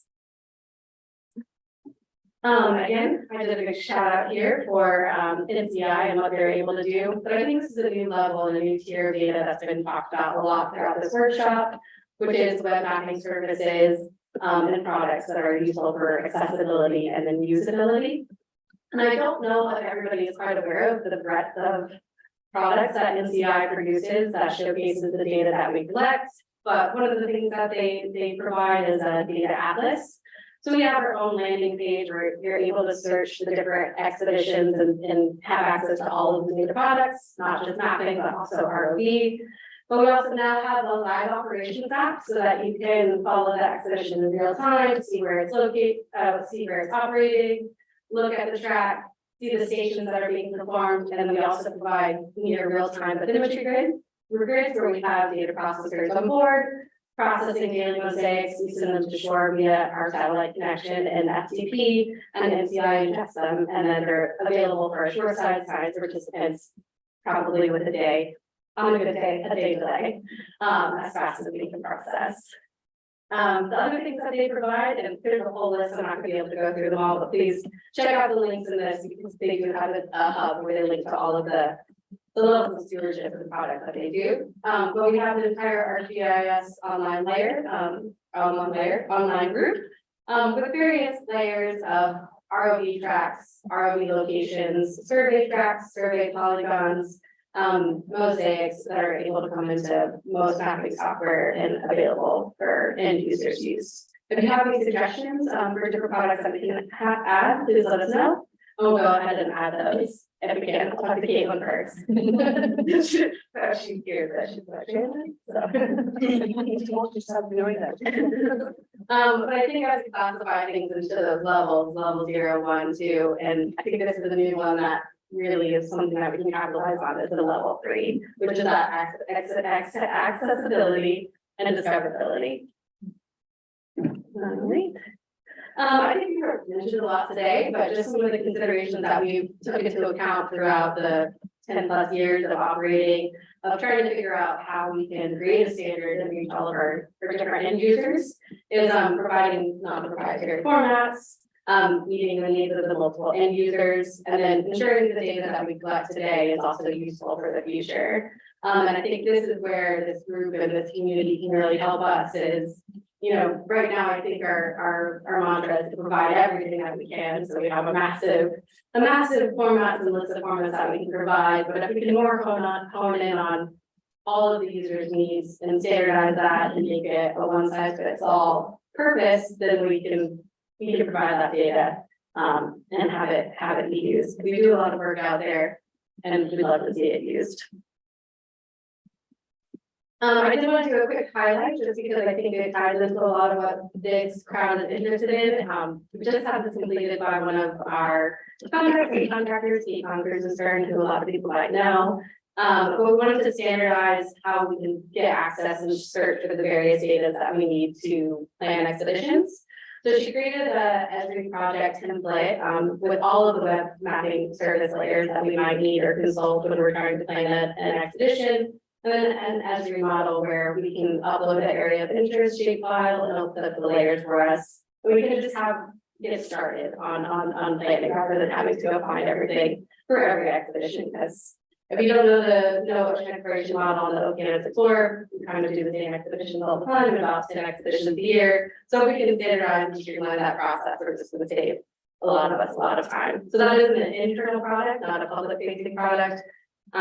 Just completed. But if anyone's interested in it and what the layers are, oh my God, I'm ready for maybe a drink. So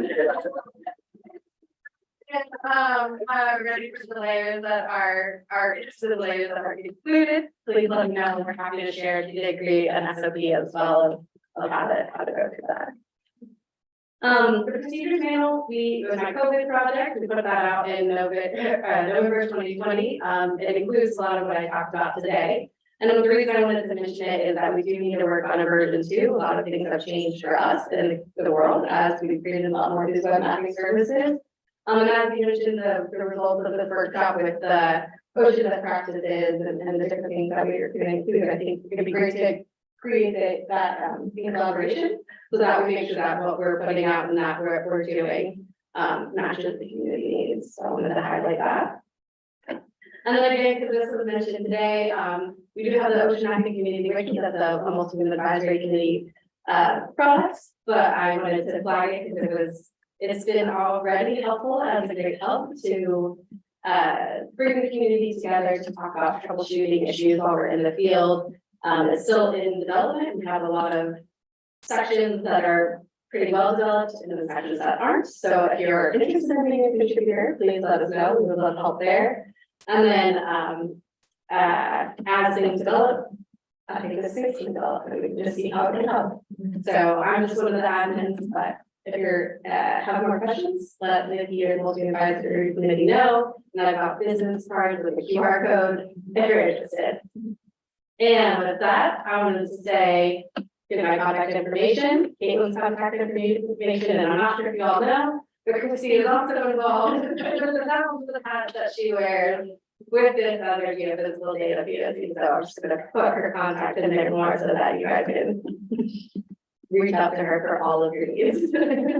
Oh no. Not all the needs. It's a lot of needs. Fantastic. Thank you so much, Janet. This is great. And again, looking forward to future conversations. No pressure, right?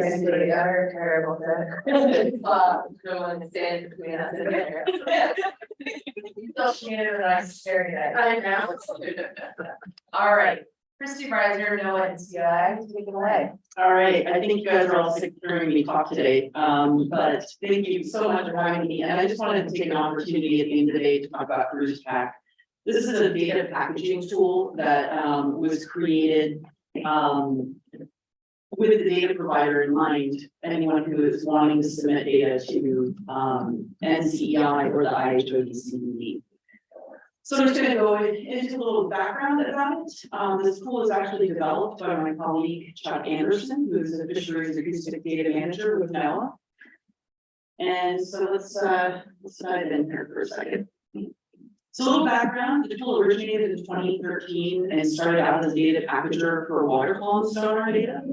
And then in 2016, it was kind of redesigned to be able to handle passive acoustics data. And at that point, we realized that, man, this could really be used for a lot of different types of data. So Chuck redesigned it yet again to include all different kinds of flavors of geophysical data. One tool to pack them all. Okay, so what is Cruise Pack? First and foremost, I like to say that it's a data packaging tool, not a data submitting tool. They're very, very different things. So this is really a tool to help people get their data organized in a way that is consistent every single time. So they're able to browse all the different locations of data and the package will look the same every time. So it's really helpful for us on the archive side because it makes archiving a lot faster when you can standardize these processes. It is a standalone executable that does not require installation, doesn't have any dependencies, or it doesn't require network connections. It has a straightforward user interface with pull-down menus, and with controlled vocabularies. Again, this helps in standardization. Those controlled vocabularies are great for the archive and our scripts. And it has free text fields when needed and directory selection dialog boxes, so you can specify the path to your data. It stores user-entered information for ease of reuse and provides easy addition of new instruments and data types. And it creates JSON metadata files for every data set entered and creates a nested Baggett data package. I'm going to show you what that is. So this is just an example of what the main, it's called a Baggett bag. So the package that's created is, this is what it looks like. You have your main bag, this is your crude level. And then within that, you have your data set level bags. And then this main bag also contains a metadata JSON file and a MD5 checksum manifest. So we jump into the instrument data set bag, you can see that we have ancillary data. You can also see here that there's different descriptions of each data set. So we have CTV data, bathymetry, EM122 data, water column sonar, those different types. And then we have ancillary data sets, the instrument data files, and then this is a local data SQLite file. Which I'm going to explain in just a second. And then again, a data set metadata file specific, so that it's a little different than the crude level metadata. And then another MD5 manifest.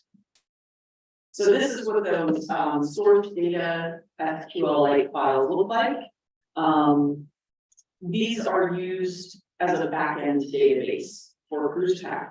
They contain a library of information that's needed for all those drop-down menus, including user-entered cruise metadata, packaging details, people, organizations, project information, ship ports, and instrument details.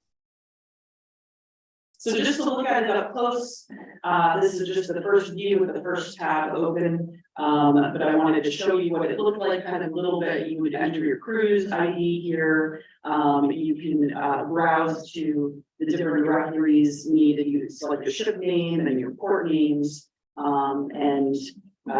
This information is what creates that metadata JSON file for you, so you don't have to go and create one additionally. So while this tool is really easy for use for packaging up a single cruise or a small amount of cruises, it can be a little bit more challenging when you have a ton of cruises to submit, which we do have several data providers that they just need help because we talk a lot about resources here, and that's a lot of clicking around and a lot of typing. And so, I really want to stress that this is a community-driven tool, and so we heard this message from the community saying we'd like a solution for this, and so Chuck developed an option to download a Excel spreadsheet template. Goes right to your computer and it has all those metadata fields right in a spreadsheet, which you can then populate in a much faster way. And then you can just import that as Excel spreadsheet right into CruisePack, and it creates a new package for each individual cruise found on that spreadsheet. So, and then all those metadata fields are already populated. You still have to go and browse to your data sets, but at least the majority of that work is completed. So that's basically all I have. If anyone has any questions, feel free to reach out to me. Also, if I don't know the answer, I can always put you in touch with Chuck, who knows a lot now. So. Yes. Okay. Okay, Vicki, let's see. All right, well, first, thank you to all the lightning talk speakers. This has been great. It's been fast and like lightning. We did build time in really for questions, following this session or as part of this session. It is certainly our hope that these presentations will help see conversation in the next 2 days. For those who presented today, if you're joining us over the next couple of days, hopefully we'll have an opportunity for people to ask questions of you. And if you're not able to join us and questions do come up, we will be responsible for taking notes and making sure that those questions get to you virtually so that we can keep the conversation going. Again, trying to be a little bit nimble with our methods of remote engagement. Other than that, I guess maybe Jane will step through the plan for tomorrow. Yeah, thanks, Vicki. So here's just a screen grab of tomorrow's schedule. Again, the agenda is available online. We will be streaming all of tomorrow. The morning session. Okay, great. Morning session will be streamed, and then afternoon we will have a Zoom connection for those that have registered. It will be sending out that link in the morning. So please keep an eye on your email. So we're gonna, the morning session will be taking a deep dive into the webinars and the outcomes of the webinars that we held a couple of months ago, led by the panel leads. And during that, a lot of us, especially, Sheila and Tina and Vicki and I would be able to kind of be on the sideline a little bit, also helping to take notes and sort of capturing a lot of the key bits that are going to come out of the morning. And then we are going to start jumping into work in the afternoon. We're going to really start getting into spending an hour to each of these topics just to hear archiving and sharing, discovery and access, integration and synthesis, and really starting to create these initial lists of current and missing tools a lot. And that's one reason why we had the lightning talks right now, because we're already starting to hear folks that are trying to address some of the known tool needs out there with tools that are being developed or might be modified moving forward. And then in the after, we'll wrap up tomorrow with just starting to again normalize a lot of these different conversations and perspectives, and starting to really create that synthesis that will set us up for the big writing adventure that will be day 3. Woohoo! And with that, is there anything else that anyone is dying to say? Everyone's like, no, can we just go? Okay, with that, everyone online, especially, I gotta give another shout out to Josh for joining. Thank you to all of our speakers. Really appreciate you taking the time to join us this afternoon. We look forward to your participation, and to everyone online, your continued participation. And thank you, we'll see you tomorrow.